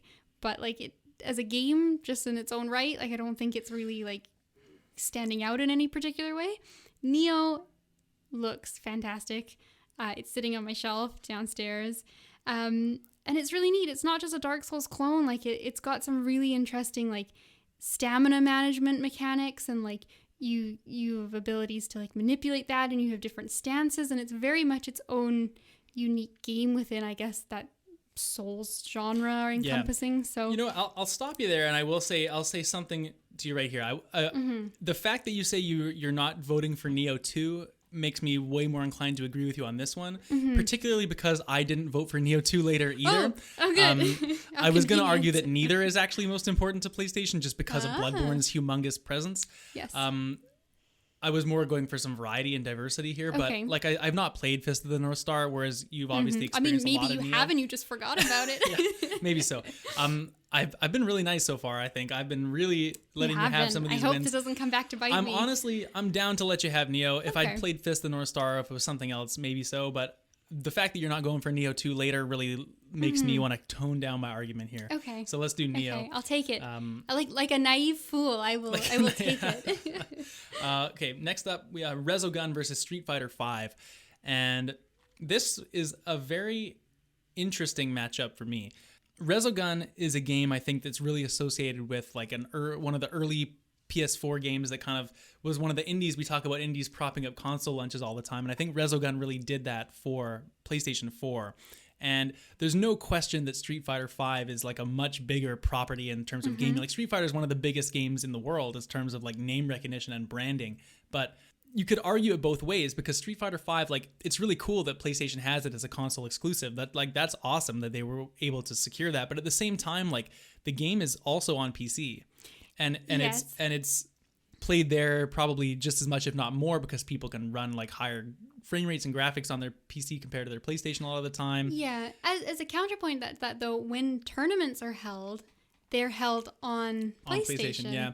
See, I guess I'm not more in favor of Resogun. I think I'm just talking it through. Like I don't really know because I think it is a strong argument to make that the fact that Street Fighter V is exclusive on console to PlayStation is pretty big and meaningful to PlayStation. Because like you said, it's a very big fighting game, and this is like, if you'll notice, there's only one other fighting game that shows up on this tournament, and Street Fighter V, like I might have a small personal investment in it. I'm not a huge fighting game player outside of Smash.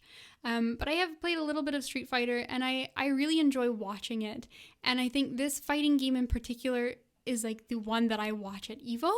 And I enjoy watching it as much as I enjoy watching Smash, even though I don't play, because they did such a good job of making it like a nice spectator sport to watch. Like it's very easy to follow along for an audience, even if you're not incredibly familiar with like the complexities of the game. Yeah. And the fact that it's turned into such a massive like esport and such a huge like game that goes to these big fighting tournament events, and for it to be exclusively played on PlayStation at those events, I think is a really big deal. You know what? I think talking this out has helped me come to agree with this. I guess I was thinking historically like Resogun was important to PlayStation previously, but looking at it now in 2020, I would say like, how important is a Resogun as a brand? Like Street Fighter, obviously. Like imagine if Street Fighter 6 comes out in like whatever time frame that is, and it's exclusive again. Like that's a huge win for Sony, right? That would be huge. So let's go with Street Fighter there. Okay, but a good shout out to Resogun, it's a good shout out. I also think that game it was sad to leave that one behind. Yeah.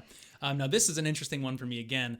Next up in the second last matchup of the square bracket, we have Judgment versus Detroit Become Human. Two games which I've played a lot. And I love them both for different reasons. Do you have any opinions? Have you played either of these? You haven't, right? Yeah, like you were saying earlier, we'll do that segment on like games we're ashamed we haven't played yet, and these games are on there. I put Detroit, even though they're both games I'm interested in, I think are really like fantastic, unique games. But Detroit to me, and maybe I loved Heavy Rain so much, so it has that small bias. We both have a big Quantic Dream love, I think, is something we share in terms of games we like. And I think ultimately, I didn't want to influence your opinion in case you had one, but I was going to go for Detroit as well. Okay. I think Detroit's a really tight experience, and I think it didn't get as much love as I think it deserves, and a lot of it comes because of the turmoil kind of with Quantic Dream as a studio. You know, people don't like some of the decisions they make and like stuff that their leaders say. But all in all, I think Detroit Become Human is a really cool game. And one of the coolest things about it is like you can do a lot of bad stuff in that game. Like you can cause riots and have a lot of different outcomes that aren't always like the good option, which is something new for those style of games, which usually you're trying to make the right choices to survive. But in this one, you can like purposely choose chaos. And as much as I love Judgment, like I like the Yakuza series a lot. I played a lot of them recently. I think Judgment, I haven't beaten it. I've played a lot of it, but I just kind of fell off. It just eventually becomes a little bit too, not enough is going on. It's not quite compelling enough. And I think at the end of the day, like as good as it is, I think it's got to be Detroit. I think so. I think another thing you're saying, just as another point for why it didn't get received as well, is it's quite a controversial game as well in terms of like the story that it wants to tell and how you can interact with the story. Like you can take some kind of darker routes and it has some kind of like maybe thought-provoking message that maybe it's a think piece, right? You can interpret in different ways. But I think that it's good that those things exist because it challenges you as a player. About. Yeah, right? It shouldn't always be the easy thing. That's true. So let's do Detroit Become Human here. And finally, to finish off the square bracket, we have Bound, the game that won the play-in round, versus Bloodborne. Yeah. And we're going to move along quickly and give it to Bound. No, just kidding. It's obviously Bloodborne. Let's move right along. We love that game. We'll talk about it more later. Okay, so let's move on to the cross bracket now, which is the third of four. With our first matchup, which is Persona 5 versus the winner of one of the play-ins, which was That's You. That's we unfortunate. gave it to That's You, right? Or did we give it to Drive Club? We gave it to That's You. That's right. But it doesn't matter because Persona 5 wins. Yeah, you never saw that one coming. That's a little Persona reference for you fans out there. Very nice. And let's move along. Second matchup here in the cross bracket, we have Infamous Second Son versus Alien Nation. This one, I would like to give a shout out. Personally, I think it's Infamous Second Son. Is that what you have? I'm gonna be honest. Like, I put down Alienation, but I played the first Infamous, and I was very underwhelmed by it. Yeah. And the series as a whole is just something that hasn't really resonated well with me. Okay, that's fair. Which is funny because I'm loving Ghost so much, and this was Sucker Punch's other last big franchise. Yeah, but I think Infamous, I'll agree with you completely. Like the first one doesn't really hold up. I played it a few years ago as well, but I think the series has come a long way since the first entry. Yeah, that's fair. I played Alienation actually. I beat it with a friend of mine, and we had a really, really good time. But I think it's just the kind of game doesn't move the needle. You know, it's just one of those. It's a fun couch co-op experience, but it doesn't. Like I didn't even know it was a PlayStation exclusive until we looked at this bracket. And whereas Infamous is like maybe not the biggest property for PlayStation, and Sucker Punch has moved along, but it's recognizable. And I think Infamous, the fact that Second Son was like a well-received game, like it leads to maybe it could come back in the future when Sucker Punch is maybe wanting to return, or if they give it to a different studio or something. Like I think it has to be Infamous here. That's fair. I'll concede. I don't feel incredibly strongly. Okay. Next matchup we have is Neo 2 versus Concrete Genie. And I'm so glad to say that neither of us went with Neo 2 because Concrete Genie is such a unique and interesting, you know, it's a game that's kind of one on its own. It is an art-focused game, which we get artistic games a lot of the time, but not specifically a game centered around creating art. So like you're kind of like a graffitier, I guess. Yeah, you're a graffiti artist, and you're kind of, I think it's kind of a whimsical little story. And, it's almost kind of like appropriate for children as well, but I think anyone could really like dive in and enjoy it for a few hours. Yeah, I think it seems just like a really cathartic experience, and you know, it's just unique, and I would encourage anyone trying something out of the box, which is very much is Concrete Genie, whereas Neo 2, I mean, it's a good game by all accounts, but I think it's another one of those, you know.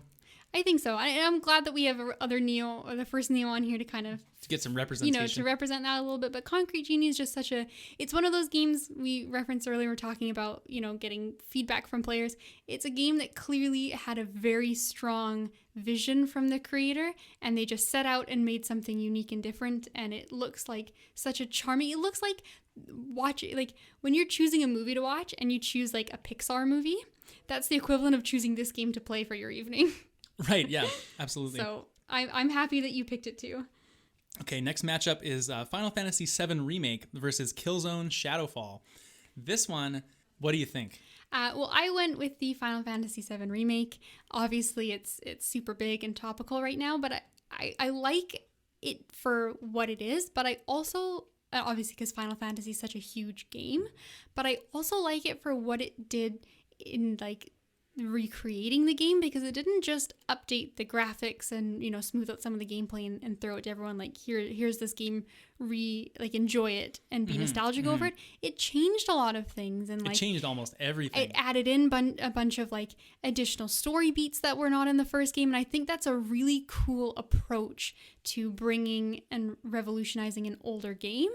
So I think it probably wins just for being Final Fantasy VII in its own right, but then it also has that extra layer to it where it was approached in a really interesting way. That's an interesting thing to say, Kate, and I think we may have our first problem. Really? And I'll tell you why. I'm shocked. I'll tell you why. I would like to start by saying I played, as many people know who listen to the show, our first episode I actually spoke about Final Fantasy VII Remake, and I love this game, and I still love it. It's entrenched in my top 50 games of all time list. I think it's an excellent experience, and maybe my game of the year this year so far. Like, I've obviously played some Last of Us and everything as well, but it's great. I love it. But here's the thing.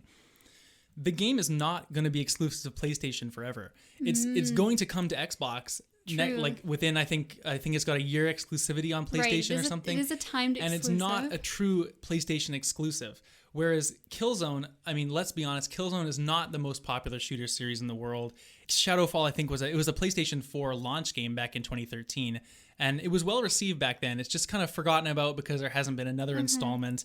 And, Guerrilla's moved on since, and obviously making Horizon now. So it's not like they're focusing on Killzone at the moment. Yes. But I would like to argue to you that because coupled with the fact that Final Fantasy VII Remake is not exclusive forever, coupled with the fact that if you look at PlayStation's portfolio of games, they don't have an exclusive first-person shooter.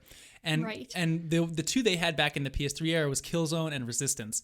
And Resistance is long gone, like, haven't heard of that for years. Killzone actually made an appearance here, and I think that shooters are just such a prevalent genre. Like, having an exclusive one in your stable of properties is very important. And I think Killzone, it wouldn't be Guerrilla making it going forward just because they've got, Horizon going on now. But I think in terms of like PlayStation as a whole, it's actually, I would like to argue Killzone is more important because they could revive it and make a battle royale or like do something with it in the future. And I think it's just one of those exclusive brands that's a different genre than most of Sony's like third-person action games. Right. Yeah, they tend to have like a similar kind of genre. Okay, that's interesting. You know what? You've been benevolent and kind to me. I'll give it to you because you've made a good argument, and also as the person who's played Final Fantasy, for you to still choose Killzone has a lot of weight to it. Like I said, Final Fantasy VII Remake is amazing. And for you to mention how they change story beats, I'll say you have absolutely no idea how much they have until you play it. But it's not exclusive. Like, it's just not. Yeah. And that's the argument to me. Okay. Yeah. All right. There you go. I no longer owe you. There you go. Okay. Let's move along. Killzone Shadowfall is the winner there. Let's move to Tetris Effect versus Until Dawn Rush of Blood. Which is a PSVR spin-off on Until Dawn. It's actually like an arcade shooter, which I didn't actually know until looking this up.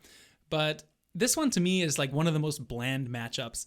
Not because they're bad games, but I just think that Until Dawn looked really generic. Rush of Blood, I mean, like Until Dawn itself is great. And then Tetris Effect is a good game, but it's not console exclusive anymore to the PlayStation. Like, it's on Xbox. Yeah, it's even on Switch now too, I think. So I just don't see a clear winner here. Yeah, I don't think either of these really like have much to say in terms of like we are branding for PlayStation specifically. So I kind of went more on the side of like their games and not so much their impact. So I picked Tetris Effect. I know that like it's Tetris. Everybody's played Tetris, but it had such a weird reception when it came out. People were giving this game of the year. Well, people love Tetris, People love Tetris, people but they were like they were like so like raptured by this game and the way that like the sound and the music, and people are saying like this like cured my mental health issues, and people were just so incredibly like enthralled with Tetris Effect, which is amazing for a game that's like one of the like first kind of like gaming experience people would have, and it's such like a classic everybody's played, and like nobody really would think Tetris would ever stand out. So I'm down to go with think it's Tetris with you neat. too. And it's funny because a lot of them we've said like, oh, this game would have won if it had a better matchup. Well, this was the matchup for a game to take advantage of. Yes. And neither of them could do it.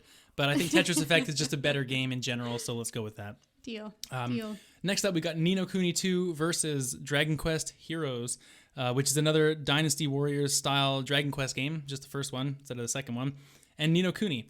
Ni no Kuni 2, I think, didn't get quite as good of reviews as the first one, if I'm not mistaken. Yeah, I don't think it did. It was different. Like they changed quite a bit for the second one. I know one of the big things, I played the first Ni no Kuni and I quite enjoyed it. It was not a flawless game, but overall it was a really nice experience. 2 didn't appeal to me as much. They got rid of the like creature capture familiar system. It had sort of like a light kind of Pokemon style. You get a few different monsters and they like, change as they level up. Yeah. Whereas in 2, they dropped that and focused more on like using your own character you play as opposed to calling in familiars to fight.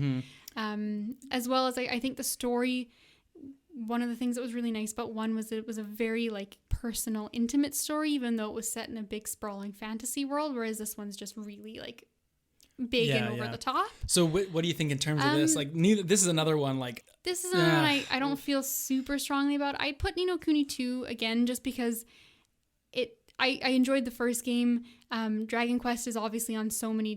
Dragon Quest is not a game I associate with PlayStation. Yeah, I associate it more with Nintendo. And I think that's where the conversation ends here. Yeah. Because I'm in the same boat. Ni no Kuni to me is just a PlayStation type game. So let's move along. We got 2 matchups left for the first round.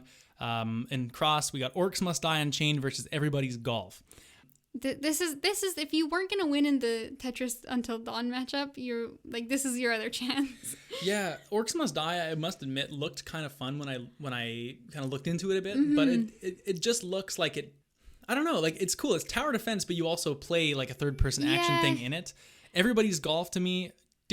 I mean, we gave it the VR. Yeah, I think because we gave it the VR representation, I'm actually happy going Orcs Must Die here. Yeah, I agree. I put Orcs Must Die because like it's kind of a different take on the tower defense, which is interesting. It's unique, right? It's something different. Yeah, it looks like we'll give it to Orcs Must Die. Yeah. This conversation must die. Let's move on to the next challenge. Let's do it. We got one more matchup left in the cross section, which is Shadow of the Colossus versus the other play-in winner, which was it Predator Hunting Ground? It was Predator Hunting Ground. Doesn't matter. Shadow of the Colossus wins. Easy hands Shadow down. of Colossus. Let's move along and finish up the last section of the initial round, which is the circle bracket. First matchup we have is Last of Us Part 2 versus Shenmue 3. And The Last of Us Part 2 is going to win. Absolutely. Goodbye, Shenmue. Goodbye, Shenmue. Next up, we have Blood and Truth versus King of Fighters. Which King of Fighters is this?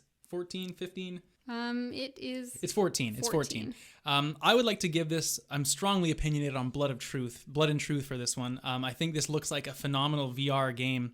We don't have a lot of VR that's come out of the first round, and I think that PSVR is obviously like a big thing for PlayStation. They want to push it going forward.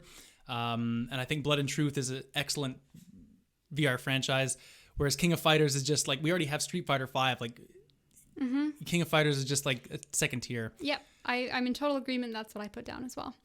Let's move then.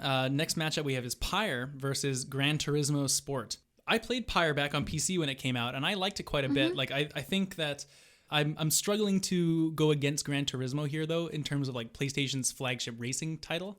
Right. Yeah, I think this is where it gets into the issue of like PlayStation and branding, because I would 100% want to give it to Pyre. Yeah. I think it's just such a weird, wacky, it's like a sports game. It is. But it's also very much like interpersonal, like relationships and like choosing outcomes for your characters and like getting invested and like seeing how these characters' story progresses and choosing you make a lot of options. Tough choices in that game too. It is really cool. And like, I mean, this came from the studio that made like Transistor and Bastion, and they just like, it's such a weird Supergiant spin kills it for every them. time. Like they do a really good job, and they're a great studio. I want to give it to them because Supergiant to me is the epitome of like, we have a creative vision we want to make, and we made this game. I hope you like it. And they just do whatever they want, and it's always so polished and beautiful.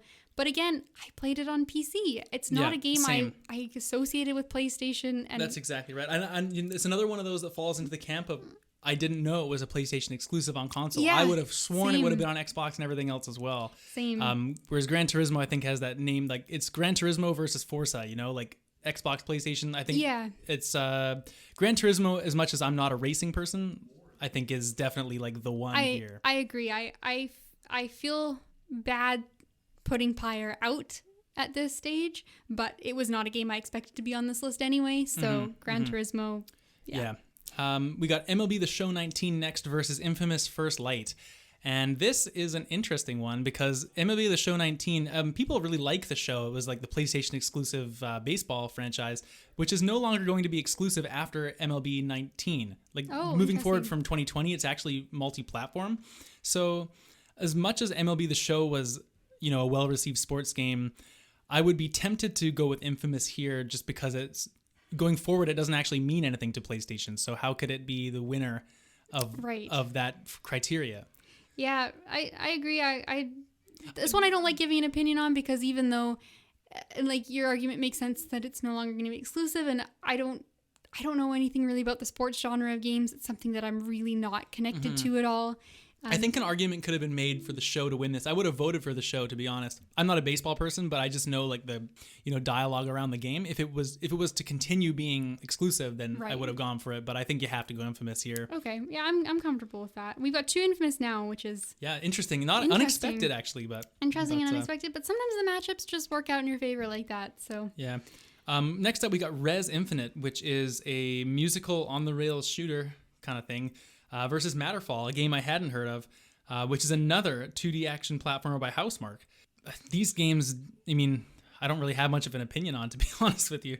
I think that Res Infinite I'll always bring up. I guess I've been arguing for a lot of the VR games. I think this one is one that isn't pushing the needle for me in the same way as maybe Blood and Truth in terms of like my passion for that. But it was a counter to that though, as it's not exclusively a VR game. It is a game, it's just a regular game that also is it not exclusively VR? It is not, no. It got ported to, it has a VR like port that you can play, but it's also just a regular console game as well. So I don't think it's necessarily something that has to be like promoting or standing up for VR. It just kind of translated nicely.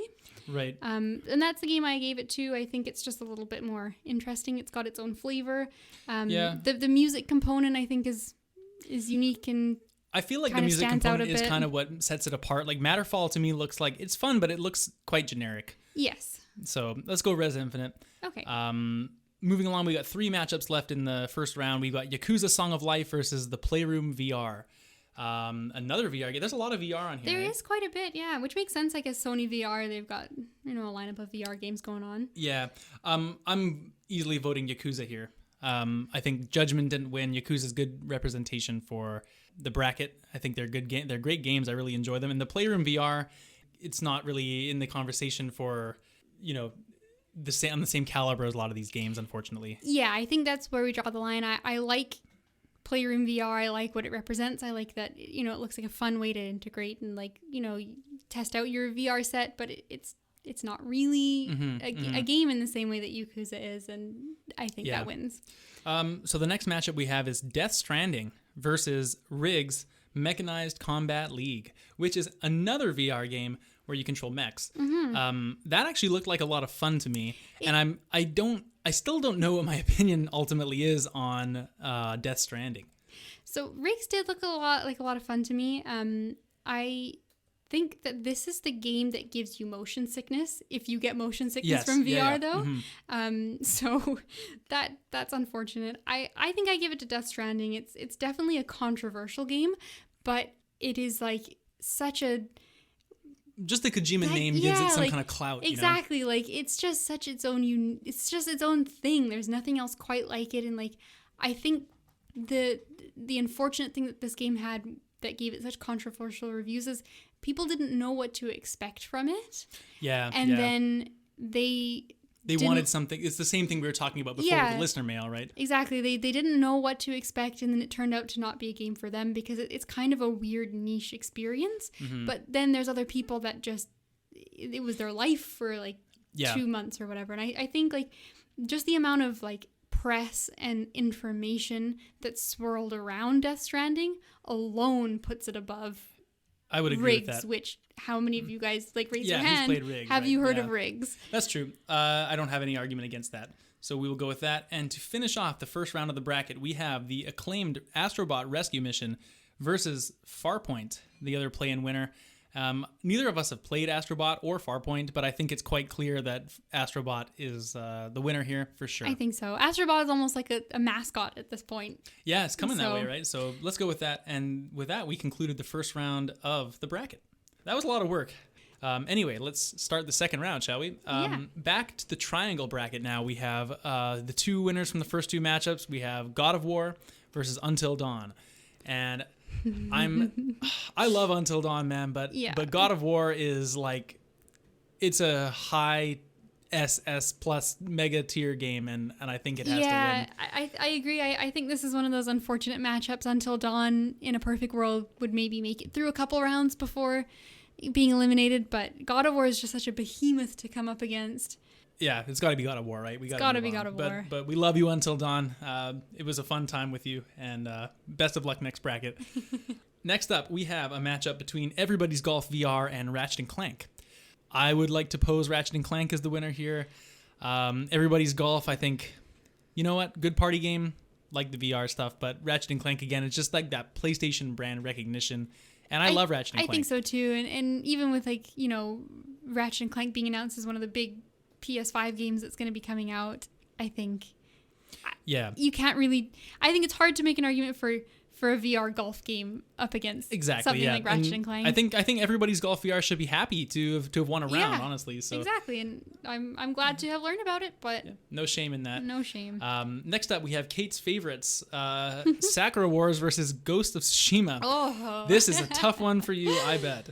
Well, I will surprise no one by saying that I think, Sakura Wars had its fun, and I'm glad I got to slide it through a round. I've got to go with Ghost of Tsushima. Yeah, there's no doubt about that for sure. Ghost of Tsushima right now is looking at a heavy contender for my game of the year.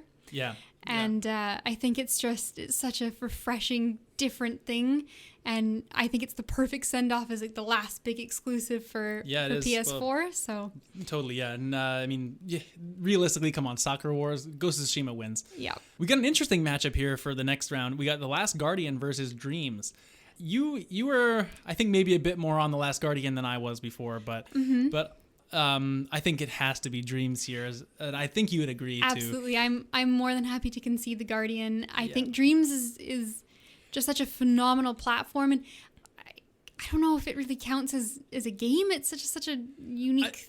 I think Dreams is just the thing about Dreams is just has so much potential and untapped and I creativeness. Think it's such an amazing place for people to work out their creativity and to get their hands dirty with just there's such a variety. It's got to be Dreams. It's got to be Dreams. Last Guardian, though, made it further than I thought. Yeah. One round, I guess. It's not super far. Oh, it did so much better than I thought. Either you really, really underestimated that game, or... Let's go along here, Kate. That's the triangle bracket actually already finished. That was fast. Bracket. That was fast, yeah. Speeds up when half the games are eliminated, I guess, just like Fall Guys. Next up, we're starting the square bracket now. We have Uncharted 4 versus Fire Pro Wrestling World. And again, this is another one of those gargantuan matchups for Fire Pro. There's no way it's taken out Uncharted 4. That's right. You might be able to win as the underdog in the ring, but not this time. But not in the bracket. Not in the bracket. We have a back-to-back, actually. We have another Uncharted game, Uncharted Lost Legacy versus Marvel's Spider-Man. And this is probably the closest matchup we have in the second round so far. I mean, I guess we're only a little bit into it, but I think it has to be Spider-Man here, you know? Yeah, I think this would have been a lot more interesting if it was a full Uncharted game up against Spider-Man versus kind of it's not a DLC, but it's a smaller experience. I mean, like I said before when we were talking about it, a lot of people say Lost Legacy is their favorite Uncharted, but it's not a mainline game. As far as the general video game fan, you're gonna know the mainline games. Spider-Man is such an iconic character, even outside of PlayStation. I think there's really no debate at the end of the day that it's got to be Spider-Man. I think I'll give it to Spider-Man. So let's go with that. We will move along next to, this should be interesting, Neo versus Street Fighter V. Now, this is where I think I'm going to have to employ my ability to disassociate myself for which game I would like to win. Yeah, and we're trying to be unbiased, right? Exactly. And obviously it's impossible for your bias not to play into it. Part of the criteria, 50% of the criteria here is which game we think is the best. And it's impossible to think about that without being biased, right? Right. That's going to play into it. But we're doing our best to kind of do this objectively as well. And for that reason, I'm going to give it to Street Fighter for much of the same argument I gave for it in the previous round.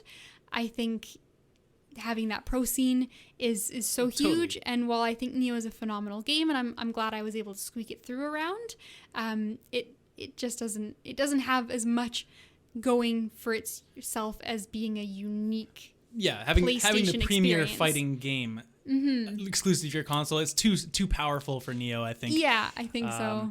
Neo himself is quite powerful. But he is not this powerful. Not as powerful as Ryu and Ken. He cannot be Ryu Ken. No one. Well, can definitely not Blanca. 2-on-1. Come on, don't be ridiculous.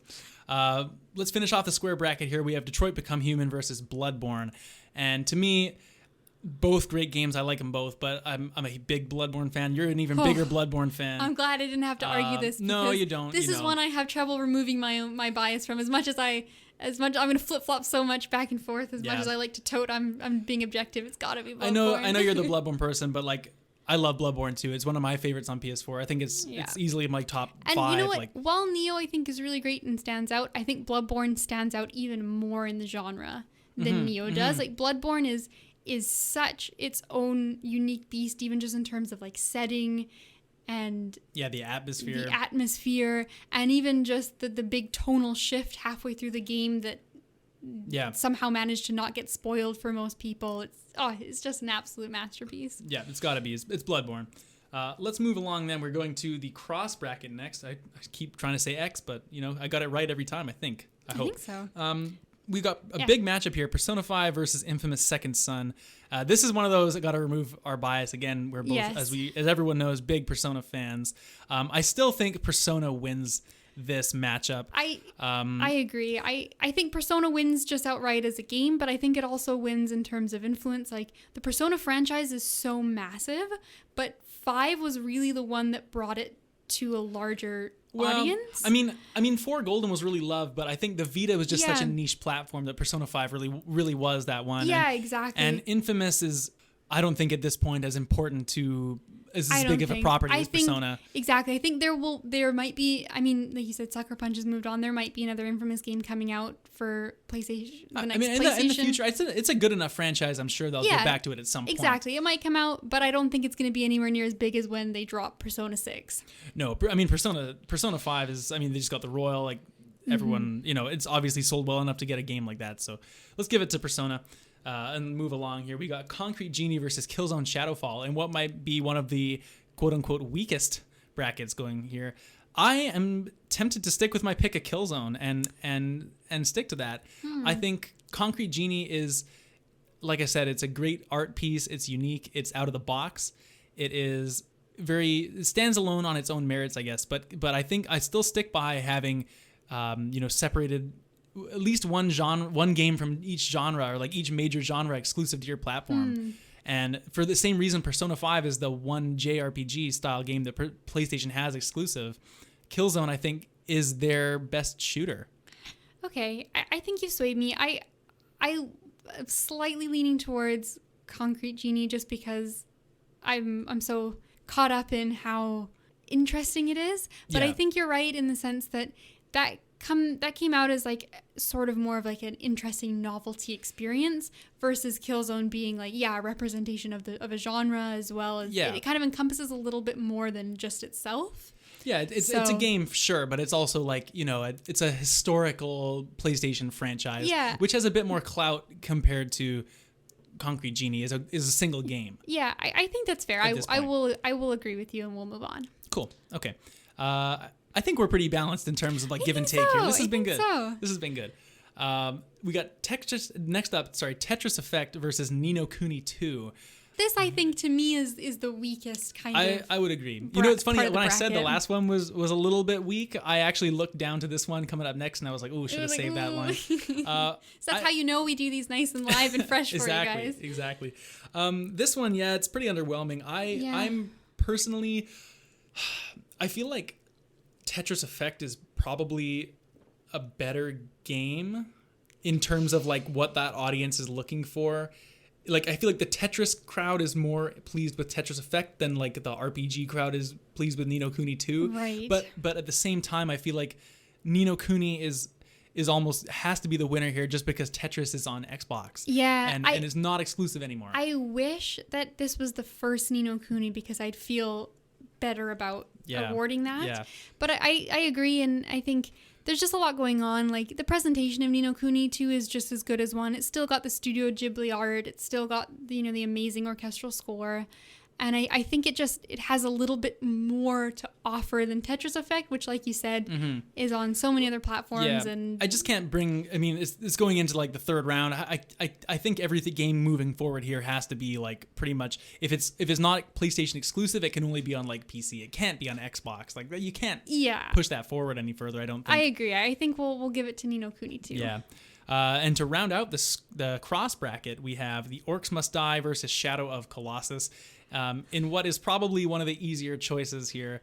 Shadow of Colossus is just you want to talk about, artistic games like Concrete Genie. Shadow of Colossus is in its own right extremely artistic and like beloved, and I don't think there's really an argument for Orcs Must Die. Yeah, as think, cool and innovative as that game kind of is in its own right. Yeah, I think that one kind of got a little lucky, and the luck runs out. Your luck runs out at some point. All right, let's finish up round 2 with a circle bracket, starting at the top with Last of Us Part 2 versus Blood and Truth. There's an argument to be made that The Last of Us 2 is a little bit more like some people really didn't like it compared to the first one with the story and whatnot. And I could hear that argument. I don't know. Like, you've not played it, so I don't think you would really have that opinion of it anyway. Blood and Truth, I think it's probably, along with Astrobot, one of the best PlayStation VR experiences. I don't think it holds a candle to what is maybe the best technical achievement on PlayStation. Yes, I think so. And while The Last of Us 2 is controversial, it's controversial for reasons that just show how big of a game it is, right? Like, you don't generate that much discussion if it's something that doesn't matter much, right? Exactly. Like, this game matters so much to so many different people, and I think I want to promote it because I see so much value in the game, but also it took some really big risks. It has some very controversial issues in it from what I've been reading without trying to spoil too much. And I love that it's so story driven and so focused. Yeah. Like, I know what you mean. Let's move along. We've got Gran Turismo Sport versus Infamous First Light. And this is tough. I wish I had more of an opinion on Gran Turismo aside from like just knowing it as that PlayStation racing game, because that's what it is. I think that's the problem with just racing games in general, right? Like, they're so niche. Even you're either a racing game fan or you're not. Like, there's some crossover with like more arcadey ones where casual like a people will Burnout hop style in. game or something. Yeah, exactly. Like, everyone's played some Mario Kart in their life and whatever, but you're either into Gran Turismo or you're not interested in it. Right. But I mean, that's our personal, like, we're setting bias aside, like you said. Yes, so exactly. We got to look at it from that way. So, like, I guess it comes down to like which franchise maybe do we think is more popular or more important?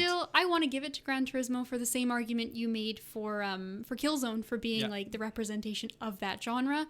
It's PlayStation's big exclusive racing game, and it even has a direct competitor on Xbox, which I don't necessarily want to, like, it has to be a war between the two. No, it's not. But it is a direct comparison to another exclusive franchise that does get brought up.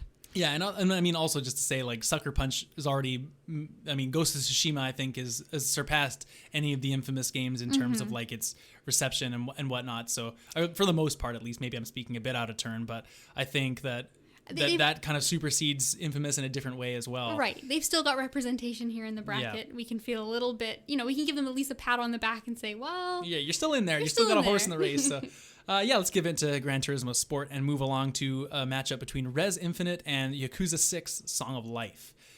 Again, I like Yakuza. I think it's a good series. I don't think it does any one thing particularly perfectly, but it's got an amazing sense of humor. I always appreciate like the writing and the ridiculous juxtaposition between like stupid humor and like ridiculous antics versus like the brutal violence of Yakuza gangs and like, you know, drugs and guns and all that kind of stuff. So I really like Yakuza. Res Infinite to me is one of those ones that won the first round because of its matchup, and that's my opinion. Yeah, I think that seems fair. I think Res, you know, if we were doing it based just solely off of like what game is more interesting, maybe Res has its own, maybe it's got its own niche carved out a little bit more than Yakuza. But Yakuza, I mean, this is Yakuza 6. It's a big franchise. Yeah. I think that's the winner. Can't wait for Like a Dragon. Hell yeah. Yeah, Can't it looks wait. good. Next up, last to finish off, actually, this is the last matchup of round 2. We have Death Stranding versus Astrobot Rescue Mission.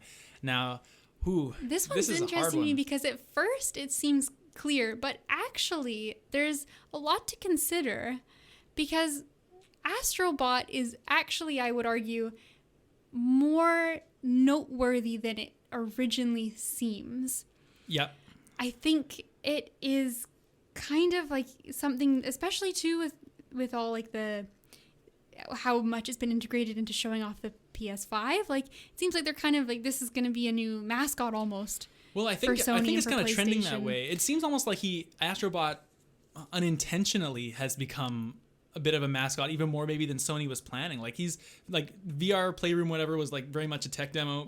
Astrobot's Rescue Mission is like a platformer in VR, and I mean it looks great, and I think maybe even Sony themselves weren't anticipating the reception that it got, and now maybe they've stumbled in their way into like a new, not like a list franchise character, but like definitely one that's recognizable, and they're obviously using going forward with Astro's Playroom on PS5 and whatnot. I think so, and even the game itself, just outside of it being Astrobot, is interesting to me. Like, a lot of the VR games we've looked at so far have been a lot of shooters, and just some kind of like off-brand, like more like laid back, not very intensive gameplay like golf.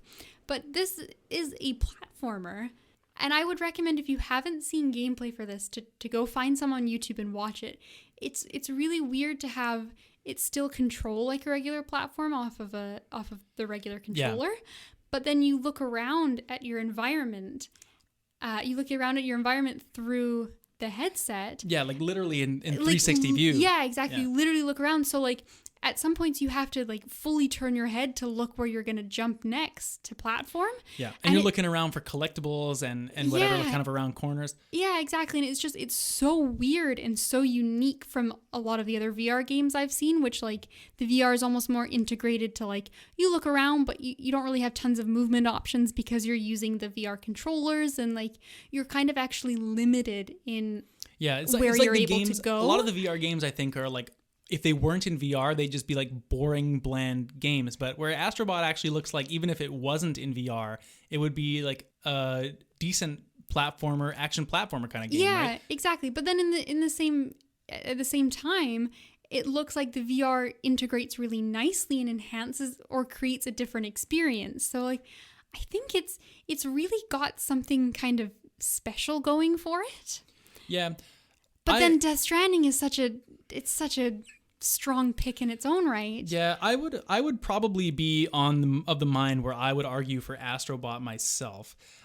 Okay, I'll tell you why. It's just because Astrobot to me is a game where it's never going to go anywhere but PlayStation, and we know that for sure. And it's, like you said, it's becoming almost a mascot for the system, even if it's not got like the best, most expansive games. Like I think people, especially because of like the PlayStation showcases and everything, like they're seeing that character in like the prime time of PlayStation, right?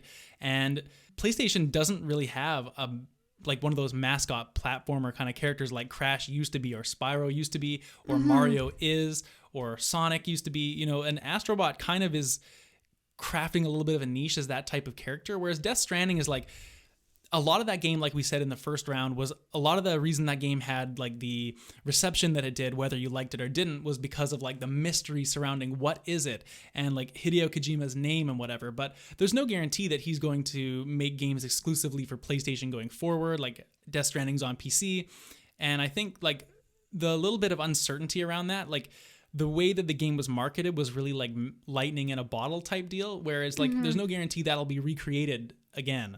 Whereas Astrobot, I think, is maybe a bit safer of like a property, but I think all in all, like it may end up being a better PlayStation brand.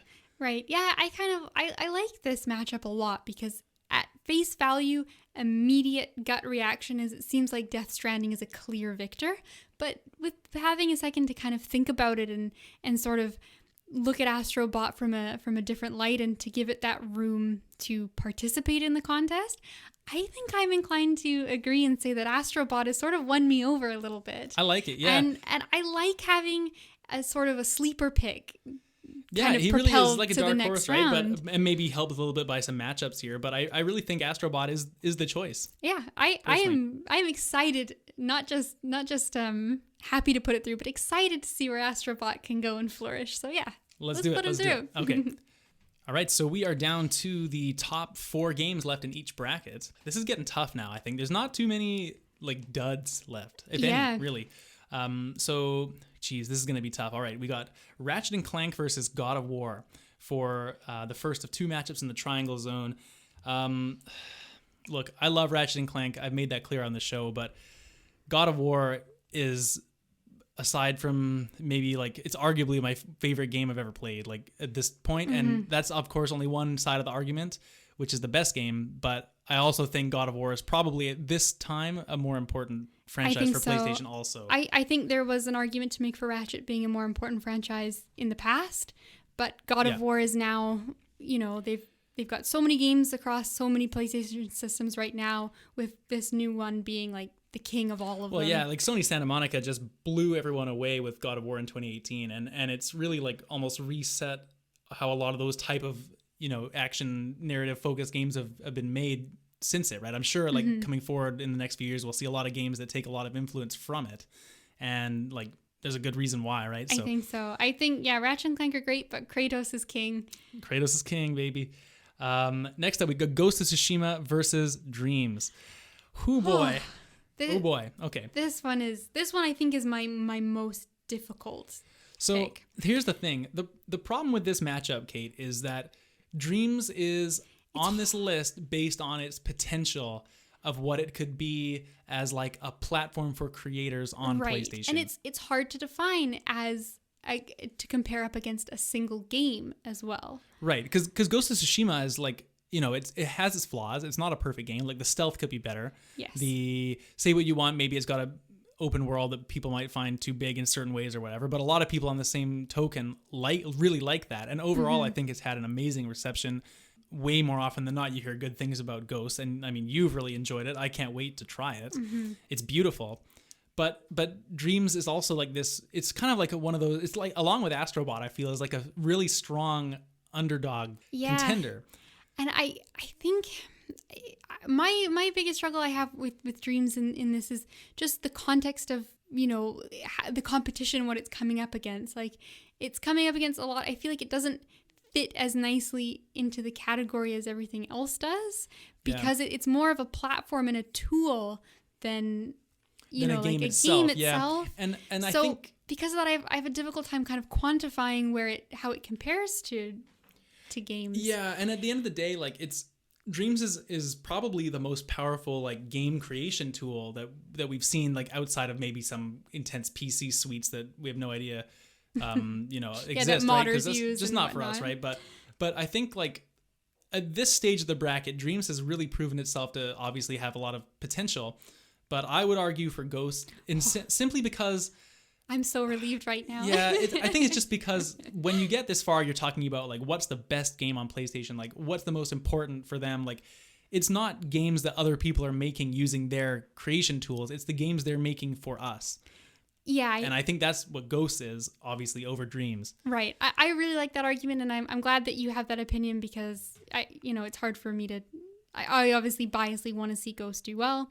But I agree. I think I'm really glad Dreams is here, and it's something that we're able to talk about. But I would feel a little bit disingenuous about Dreams winning it, because I feel like it's sort of snuck in the contest as something that's like we need to mention and is worth bringing up, but doesn't really 100% fully fit the criteria. Yeah. Like, I feel like, you know, it's the guy who's like smurfing on another account, and he's like, obviously, like, he doesn't really belong in the criteria, but he's made some loophole to fit in. Got in. And Yeah. like, I mean, the thing is with Dreams, like I said, it's got a lot of potential, and depending what they do with it going forward, like how they utilize that, it could be like extremely important for them. But that's all. This too hypothetical for this exact kind of bracket. okay. I think. Well, So, we'll give it to give Ghost it of to Ghost. Tsushima then. And we will move along to the square bracket where we have the first matchup between Uncharted 4 and Marvel's Spider-Man. Another juggernaut matchup. Yeah, this is a tough. This is tough one too. And what are your thoughts? I think I'm leaning towards Uncharted 4, and I think part of that I think what it comes down to is as far as they are in terms of them just being their own games, it's going to come down to a preference. They're both phenomenal games. They're both incredibly polished, like masterclass at the genre and what they set out to do. And I think it's going to come down, what kind of game do you prefer? I think I'm going to slightly go towards Uncharted just because it's the fourth game in a long legacy of a very strong PlayStation franchise.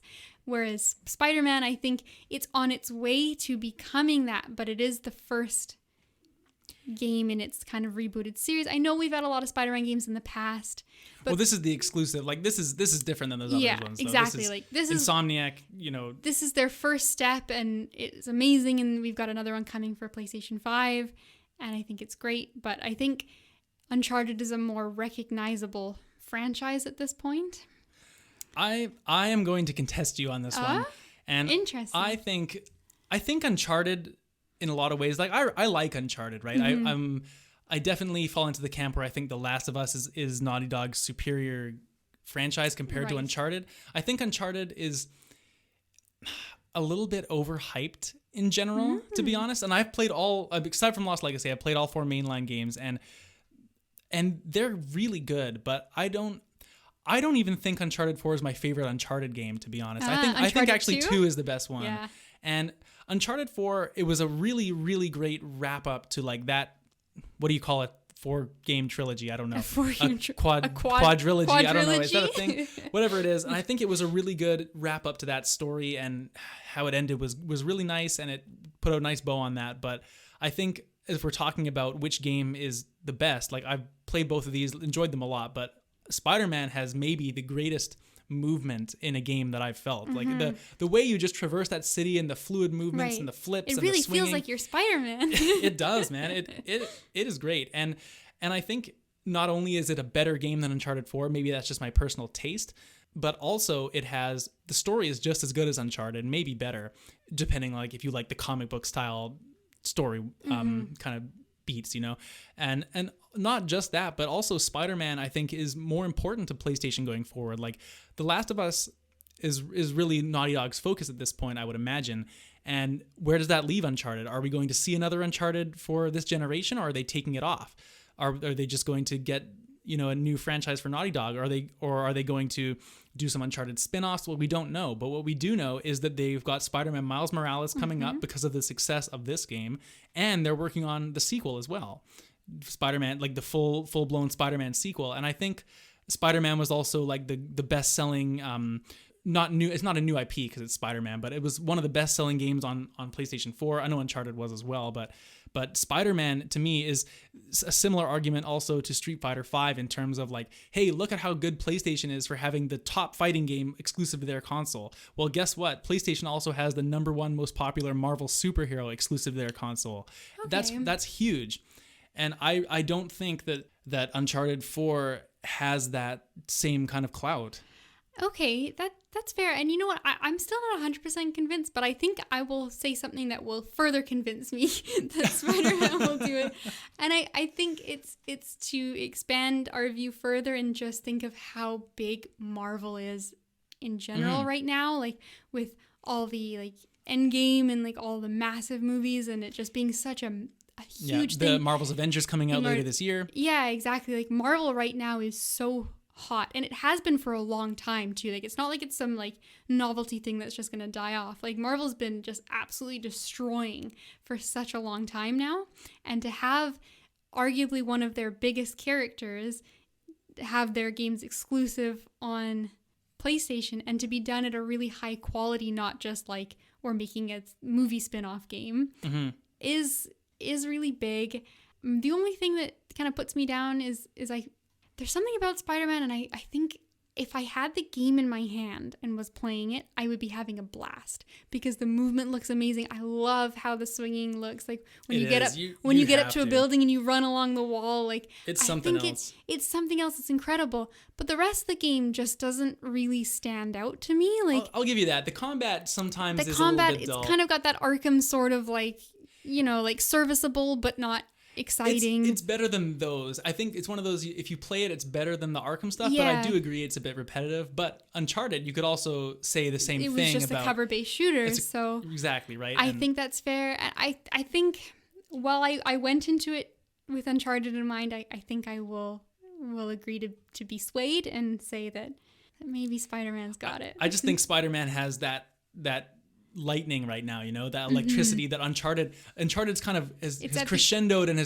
has met its end for now. Right. Where Spider-Man is just taking off. Exactly. And we'll take into consideration that this is PS4 games, not franchises in general. So sure, Spider-Man's the one. There we go. Let's move along. We got Street Fighter V versus Bloodborne.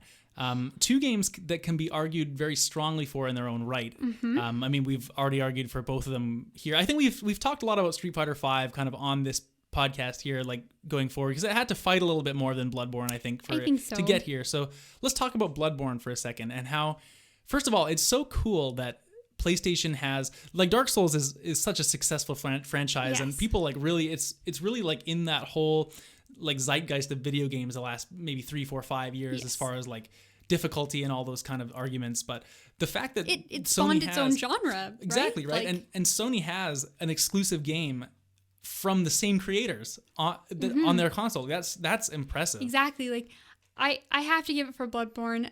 There are so many people I've read online who have bought a PlayStation 4 specifically to play Bloodborne, and I think that alone is such a strong argument that it's such a captivating game, and it sold the console in a lot of ways too, right? Yeah. Like this game came out in 2015. It's an older game in terms of like a lot of these other ones we're looking at, and I think it's still just as strong as a combatant. It hasn't aged much or been dated aside from the horrific load times, which we won't get into.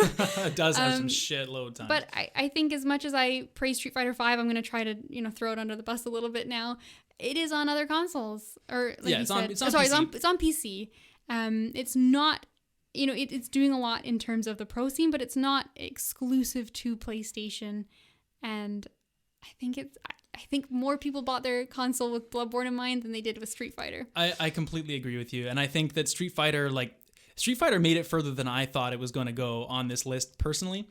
And, being exclusive to PlayStation is like we said, very impressive. But at the end of the day, just because PlayStation has the money to pay for that, it's not maybe you could argue as important as like the game itself. And like Bloodborne is so intrinsically like a PlayStation associated game, where Street Fighter, like, I think a lot of people would be like, oh, I don't get that on Xbox, what the hell, like, they wouldn't associate it the same way. And so for that reason, I think I'm in agreement about Bloodborne with you, and especially since I also like really love Bloodborne as well. It is near and dear to both of our hearts. It is. So let's move along to the cross section. We've got halfway through the third round here. We've got Persona 5 versus Killzone, and I've been the Killzone apologist here for this entire show so far, and my argument is about to die right here. Oh, you're gonna stab Killzone right in the back? Because here's the thing, Kate. I've been saying, like, well, you need the exclusive shooter. Yeah. I'm telling you right now, there's 2 RPGs left on this list, Persona 5 and Ni no Kuni. And Ni no Kuni is not going to beat Shadow of Colossus in the next matchup. So, I mean, Persona 5 is my favorite game of all time, like, personally. And that is also, like, an amazing RPG for everyone that's a fan of that genre. And Persona 5 is a much better RPG than Killzone is a shooter. I think so. And also Killzone is from 2013. It still, for as much as I want it to come back as a shooter franchise, like, it hasn't done so. Right. It hasn't yet. It might not. It might not, right? Persona 5 like is a juggernaut in the space that it's trying to, pursue within the industry, and it has to win this matchup. I'm sure you agree. I have absolutely no qualms. I think we've got that. I think we've also done the next round. So Shadow of the Colossus, congratulations. Yeah, Ni no Kuni, honestly, you have no business being in this far, I don't think. Matchup beneficiary, and there you go. Yeah, but, that's right. You won the prize. You get to go home with a toaster or whatever the draw was for. There you go. But you're not winning tonight. Yeah, good showing though. Good for you. Mm-hmm. Let's finish off the circle bracket here. We have 2 matchups left in the third round. The first one here, The Last of Us Part 2 versus Gran Turismo Sport. Well, we've done a good showing for Gran Turismo. Yeah. But I mean, you can't just put it through because it happens to be lucky that there's no other racing games. Exactly right. And to a certain point, I think that's a good argument. When you get down to the last, few games like we're getting down to now, like it's just got to be based on quality. Yeah. And The Last of Us it blows it out of the water. I think no argument there. So let's move along to our final matchup of the third round, which is Yakuza 6 versus Astrobot Rescue Mission, in what is probably a very... These games couldn't be more different. Yes, absolutely. This was not a matchup I anticipated seeing when I initially looked at this bracket. Mm-hmm. And I think we've really given some good arguments for both of them so far, but I'm on the Astrobot hype train. I want to see how far Astrobot can go. Me too, man. Me too. I'm on the Astrobot train. Not only that, but I'd like to change my answer from Best Animal Companion to Astrobot. Like we're basically just becoming the biggest Astrobot fans in the world here. I think Astrobot just has this charm, and it's. I think so. It's captured something. Talking it through like this, I'm really of that opinion. And Yakuza, it's a great franchise, but I think it's just not quite the same as Astrobot at this point, especially since I think Yakuza is like A tier, it's not S tier. And when you get down to the final 8 or whatever we're running into, you just can't compete if you're only A tier. Yeah, I mean, I think a lot of people would argue Astrobot is not an A tier property either, but here we are. Nope, Astrobot is king. All aboard. This is where if we were a video show, we'd all of a sudden just be wearing Astrobot shirts. Right. We would like perform a costume change. That's right. Yeah, well, it's Astrobot, right? It's got to be. That's right. I think. Oh, God. Okay, so we are officially into the top 8. So I'm just going to do a quick recap here for those of you following along at home, since I'm sure this is a bit difficult to follow along with at times. Mm-hmm. So we have the final 8 left is as follows. We have God of War versus Ghost of Tsushima, Spider-Man versus Bloodborne, Persona 5 versus Shadow of Colossus, and The Last of Us 2 versus Astrobot Rescue Mission. So let's start at the top here. And I motion to say if we're stuck on one of these arguments, maybe we could skip it and come back after figuring out the rest. At this point, I don't think we're stuck to doing bracket by bracket. There's only 8 games left. There's 8 games. So maybe is there one of these that maybe is an obvious choice to you that you think we could bump out of the way? I think P5 and Shadow of the Colossus is probably the easiest bracket for me to decide. And I'm going to give it to P5. I think Shadow of the Colossus is phenomenal, but it is a remaster as well, which I think is something to take into consideration. And I think that, while it wasn't hindering it before, it gets thought about now, whereas Persona 5 is this big crowning new game. And you could also make an argument too that Persona 5 isn't even the best version of Persona. Like technically Persona 5 Royal could be replacing it on here on this list. Yeah. It's not, but that's an argument to make for that in the same way that Shadow of Colossus is a remake. Right. So I love Shadow of Colossus. I think it was a very enjoyable game. I think there's an argument to be made that it is a bit overrated, I think.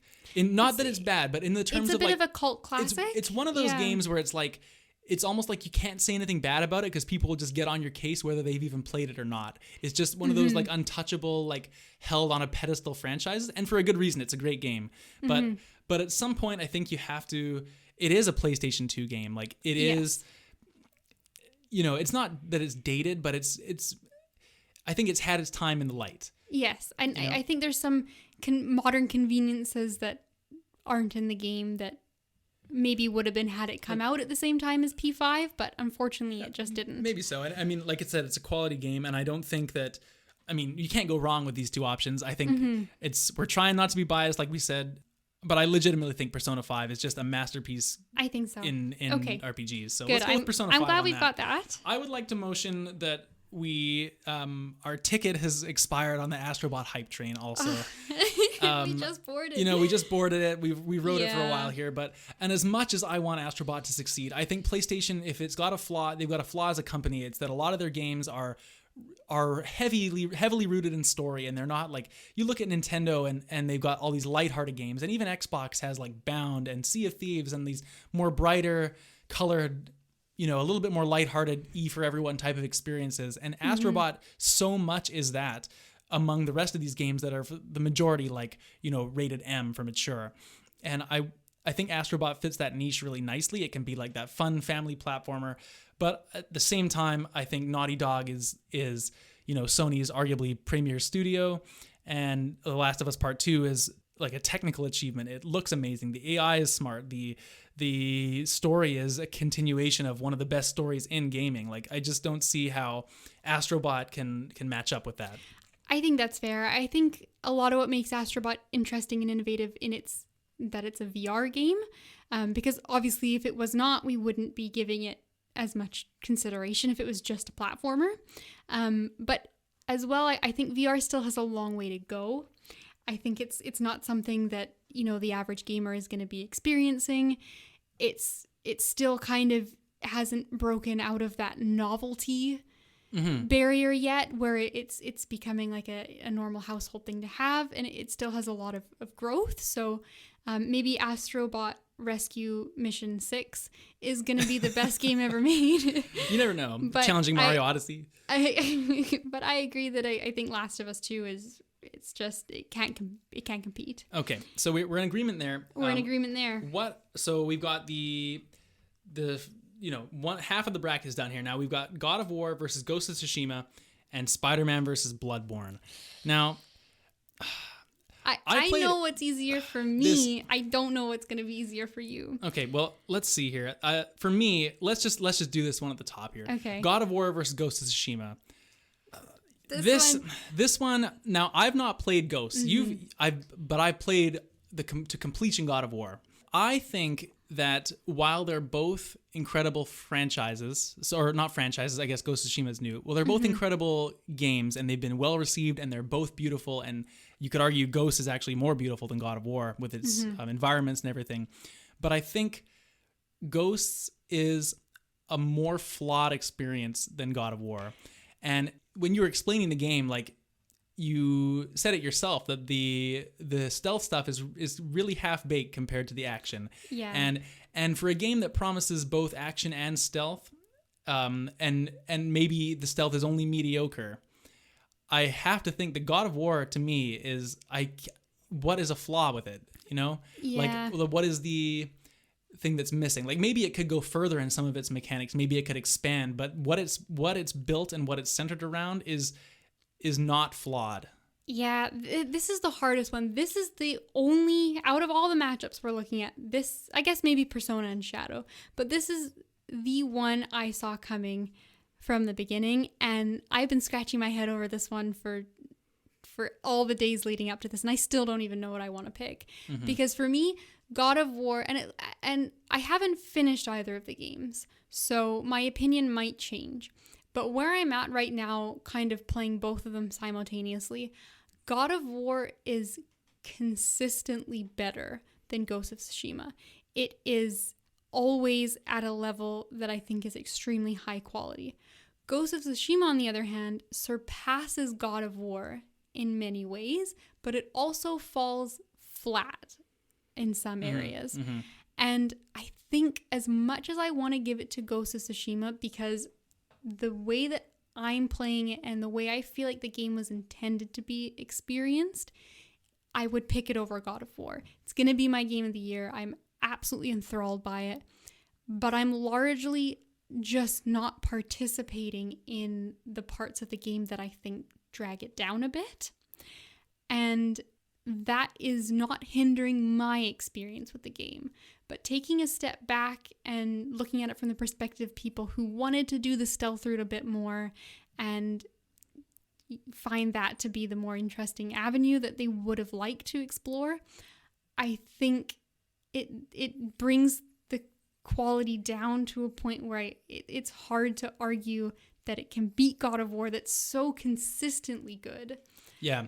So I think I would have liked to see this maybe be the final. I don't want Ghost to have to drop now. But semifinal, or no, this isn't semifinal. This is quarterfinals. That's a pretty good spot. Yeah, that's how it goes. I think if everyone played Ghost of Tsushima the way I'm playing it, it would win this contest. Yeah. But that's not the full representation of the game. It's not fair to view it exclusively through this narrow lens. So I think I'm going to have to agree that God of War has There it. you go. And I'm happy about that. I love Kratos. I'm so happy for him. Good. Look, let's sort this last one out, okay? This one is the pain for me. This is my pain. Spider-Man versus Bloodborne. Yes. These are phenomenal games, okay? And in the interest of, I know we're running long on this episode. We're almost 2.5 hours in here. Look, I love Spider-Man. I think Spider-Man is a great game. I think it is flawed as well, similar to Ghost. I think when you're swinging through the city sometimes, the movement feels fantastic. But the problem is a lot of the there's a crime happening. It's like the same crime after you played for a while, And I'm sure that's, if we were talking about Spider-Man 2 in 3-4 years, whenever it comes out, I think that maybe that would expand on this even more. But I think when I'm looking at the games as a totality, Bloodborne is such a tight experience. And there's very little wasted energy and everything's so intentional. Whereas in Spider-Man, it is a tight experience and it is fun. The story is great. The movement's great. The combat, that's where it kind of it's a step down. And not everything is as deliberate as it is in Bloodborne. And as much as I love the world of Spider-Man and I love the world of Marvel and the little hints and nods, like you can go to Doctor Strange's Sanctum Sanctorum inside New York City and whatever, it's just, when you look at the full package and you look at the level of detail and love put in, I think Bloodborne has that little extra edge, and I know that's what you want. Yes. And so I'm going to, because I also love Bloodborne as well, I'm gonna give it to Bloodborne. Okay, awesome. For this one. So we have our top 4. We have the top 4. It is God of War versus Bloodborne, and The Last of Us Part 2 versus Persona 5. Right. I feel like while these are games that we would both be happy if any one of these won, I feel like that first half of the bracket, God of War, Bloodborne, is my kryptonite, and P5 and Last of Us is going to be your kryptonite. It is. So let's talk about this now. We got Blood. Let's just do this one first. Bloodborne versus God of War. I think this has to be God of War. And I'll tell you why. Okay. Is because... Convince me. I'll tell you why. God of War is an experience you can only have on PlayStation. It is a PlayStation mascot since the PS2. Kratos is iconic. He is arguably right there with Nathan Drake and not even Crash anymore. He is A-list. Yes. PlayStation. He could be argued for being the most iconic. He could be. And I know that's not really the criteria of this, but we're getting down to deciding between 4 10 out of 10 experiences in my opinion. And Bloodborne is, I love Bloodborne, okay? I put so much time, I beat it. I'm not really great at those kind of games, but I got through, I put in my blood, sweat, and tears here. But who is the hunter? He's not iconic. It's a great world. I love the world of Bloodborne, but the world of God of War is just as cool. It's just, it's different. It's different, right? And Bloodborne, there is that level of Soulsborne jank. And there is, and yes. to be frank with it, Bloodborne is a great game. I've not played the other Souls games, but I played Sekiro and I've played other, I've watched a lot of FromSoft footage online and whatnot. And Bloodborne is, in my opinion, my favorite of those games. But but there's so many other FromSoft games that offer such a similar experience to if I had an Xbox, I could just, I guess I can't play Bloodborne, but I'll play the whole Dark Souls series and I'll play Sekiro. Right. And Elden Ring, and you're not really missing out a whole lot, but God of War is just so, it's so exclusive and it just has that extra little tinge of something. Yeah. I'm glad that you have a very good argument for God of War because it makes me feel better conceding Bloodborne. And I think you're right. I think Bloodborne is hard to get over for me because I have such a strong personal attachment to it and what it meant to me personally. and around the context of, you know, when I played it and how it opened me up to that genre of games. And I think Bloodborne is a phenomenal experience that I recommend so highly, and is, you know, it's up there as my favorite game. I don't know if that will ever change. Things have maybe tied it, but I think God of War, for the criteria that we're looking at, is the choice. It could be different if FromSoft was like a PlayStation first party studio, for example. Yes, but at this level of the argument, they're not. And to be honest with you, that's why I'm also going to say it should be The Last of Us Part 2 over Persona 5. Is because Persona 5 is by far my favorite game. Like I've said it a million times. I've said it on this show already. I love Persona 5, but it's not like P Studios is not owned by Sony. Like different spin-off games come out in different places, and like there's the rumors like, is Persona 5 going to come to Switch? I know it's not happened, it's just rumors, but like you would never question, is The Last of Us 2 going to come anywhere else? Yeah, exactly. And like even the latest big news, like Persona 4 Golden, which was like the big Vita game, it's now on PC to play, Some people like Golden more than Persona 5, and it's on PC. Yeah. Like it just doesn't have, as much as I love the game and it's my game. It's I don't think it's quite as PlayStation centric. I love how reflected this has been. Like we're having the exact same existential crisis for each half of the bracket. True. And like The Last of Us is for the same reason as God of War. Like I think Sony Santa Monica and Naughty Dog right now are like the two A-list like top dogs. Studios. And I think it's almost poetic that they're, I believe, destined to meet here in the final. I think so. I think that's our final. So amazing. Props to Bloodborne and Persona 5, and I think that they deserve to be where they are. They do, and they, you know what? I'll say they can co-win the bronze medal here too, because they are amazing. I think so. But let's get down to it, Kate. But I guess who's it going to be? The winner here: God of War versus The Last of Us 2. Oh God. See, you're at an advantage now because you have played both of them. Yeah. Whereas I have yet to wet my toes in The Last of Us. Yeah. So as an outsider perspective on The Last of Us, like how strongly do you feel it could take on God of War here? You know what's really funny, and I don't want this to have a negative representation on God of War, because I have basically nothing but good things to say about it. I've been a fan of the God of War franchise through every installment, aside from the spin-off PSP games. Oh, Chains of Olympus, was it? I can't remember which is which now here. But the main series games, I played every single one of them. I've absolutely loved them. I love the worlds. I love the mythology that's been put into it. This new game, God of War 2018 with Kratos and Atreus, is just such a touching story. The characters are amazing. Like I'm so excited to be on vacation in in less than a week and just be able to like play all day. And I want this game to be something that everybody gets to experience. But I think I am leaning towards The Last of Us 2 because it's just so different than a lot of the other games. Like a lot of games that are like even Spider-Man and, you know, Ghost are more similar to God of War than they are to something like The Last of Us. And I feel like The Last of Us took a little bit more risk than God of War did. True. I think it stands out a bit more by taking that risk of being, you know, a bit more out there with its content, a little bit more controversial, you know, relying on that really intimate relationships between its characters more so than God of War did. And I don't know though. I don't know Kratos about and that. Atreus? Because Kratos and Atreus is like Kratos' whole story shifted with Atreus coming in, like about being family centric and looking after someone and having that caring side. Yeah, and I like that. I like how they reimagined him and given him a softer side and more depth. But I think as a character, he's still a little bit more one-dimensional, a little bit less. Like I feel like you're less likely to relate to Kratos than you would be to one of the characters in The Last of Us. I could be wrong, not having played it yet, but that's the impression that I get, that it's even that extra step of being an intimate game.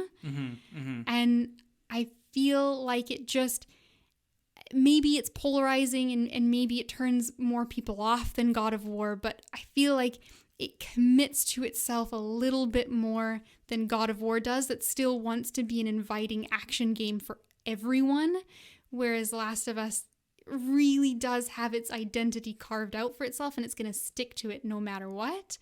So I don't know, maybe that argues for the exact same reason that argues God of War is the better one, because it's more of an inclusive experience. But like The Last of Us just stands out as like, here's what our potential is. We can make these games that are bigger than just being a game. Right. And it's an experience that will last like with you forever. Yeah. I don't know. It's so hard. I still do not have my mind made up. I think... See, it's a little tough too, because God of War is 2 years out now. Like, we've had a lot of time to marinate and know what that game is, and The Last of Us, like, we only just finished. Like, I only just finished it last month or whenever it finished. So, and you're right, it is a lot more decisive. It takes a lot more risk. I'm just trying to envision a world like, okay, our criteria is what's the best game and what's the most important to Sony. Mm-hmm. You could argue which is the best depending which kind of gameplay you prefer, which kind of world you like more. Like, are you a third-person action combat kind of person, or you want more of like the cover shooter stealth, kind of sneaking around, a little bit more horror element? Mm-hmm. I think they're a wash in terms of story, to be honest with you. I think The Last of Us is just a lot more grounded. Like Kratos' story is more fantasy. Yes. You know, where Last of Us could be hypothetically like a real world scenario. Right.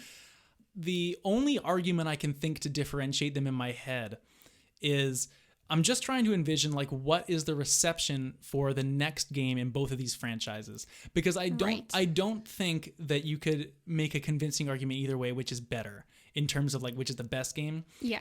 They're it's apples and oranges at this point. My argument is this, and I think I'm slightly leaning towards God of War in the sense that whenever we know they're working on a sequel to God of War. It's not announced, but everyone fucking knows it. Like, it's coming happening out. And I wouldn't be surprised if it comes out like the second year of PlayStation 5, whatever it is. But when that trailer, when you see God of War 2 show up, even if it's just the words, and you see the Leviathan axe just come in, and like you're like, fuck yeah, like God of War 2, like there's not a person on this planet that has played God of War that will not be excited for that sequel.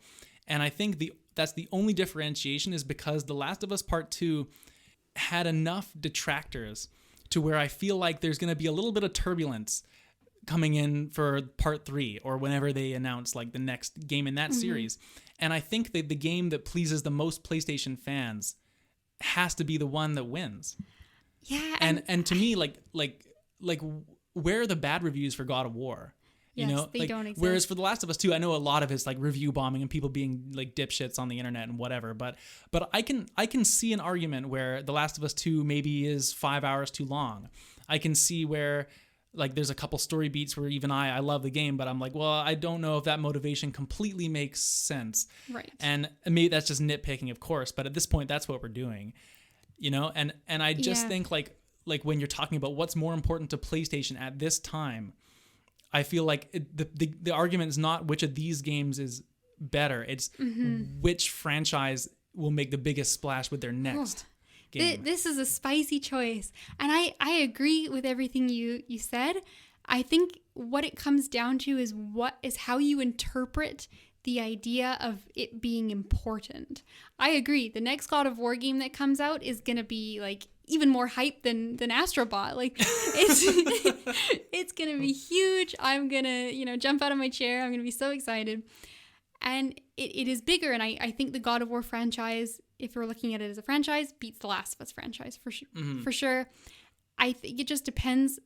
See, as a franchise, I would say The Last of Us is better because I think that some of the early God of War games were really good, but they weren't amazing, you know? That's fair. They weren't Game of the Year games.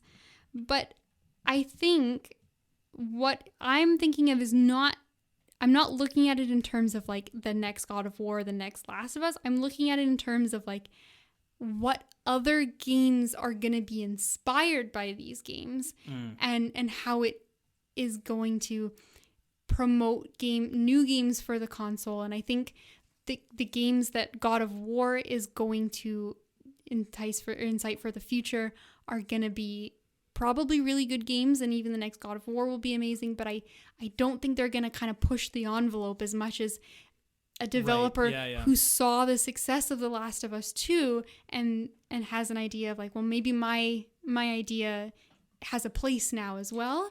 And I think it kind of opens up the doors a little bit more for new experiences that could have a place on PlayStation, whereas God of War is an extremely high quality, but is relatively safe. It is safe. And you know, the other thing about God of War, because I mean, I got to be fair and argue both sides here a little bit, is God of War is very much like a video game. Like, it tells a great story, but it's definitely like, you know, you collect health power-ups, you collect, Yes.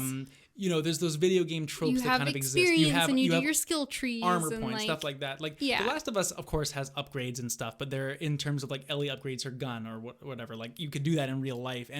And one thing I think The Last of Us 2 is unmatched, not only in PlayStation, but like all of video games to this point, is like, I don't think there's ever been a game that's come out that can be like analyzed like a work of literature or like symbolism in a movie. Like you could do like a dissertation. I'm sure you could do that on a lot of games, but like specifically this game, like it almost transcends like what stories in games can be and melds itself with like the best work of other genres of media. Right. You know, and exactly. I think you've put into words exactly what the central like part of my argument is towards that game is I think it will, going forward, it will be more meaningful than because it's almost like it's put that new highest rung on the ladder that now, like, whether you liked the story or not, has to be matched in terms of quality to really be considered as like the next big game. Yes, exactly. Yes, I can see that argument. So you know what, but then how do those arguments fit within the criteria of... We could go on forever about this, and I think that after this discussion, I would be willing to agree with you on The Last of Us 2. Okay. Simply because of that argument of like what it means to games in terms of like their validity in the realm of media. Exactly. Whereas God of War could be dismissed by a lot of people that think games are for children and you go for high scores in Pac-Man. The Last of Us 2, you can't dismiss it. Like, oh, you like God of War? Yeah. Oh, yeah, my son plays Fortnite. Yeah, exactly. Whereas The Last of Us 2 is like, it is a titan in terms of that. So, you know what? Let's say that.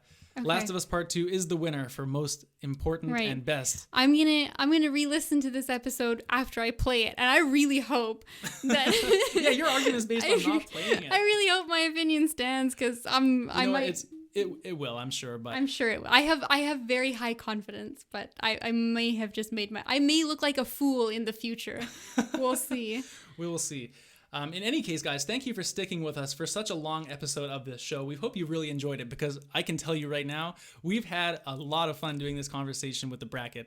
And like we said before, if you want to get in touch, send us an email at circlesandsquarespod@gmail.com. You can also follow us on Twitter at C&S Pod. And as well, we started an Instagram page just the other day, so it's the same as the Twitter handle at CANDS Pod. Follow us on Instagram as well for the updates on the newest episodes coming out. And I think with that, Kate, we will say goodbye for another couple weeks and see everyone again for episode number 11. The intro and outro music for Circles and Squares was produced by friend of the show, Matthew Chan. Interlude music is from Scott Gratton of the Free Music Archive. Our channel art was created by @Unreasonable on Twitter, and our brother Alex is the designer of the Circles and Squares logo. Thank you all for listening and supporting the show.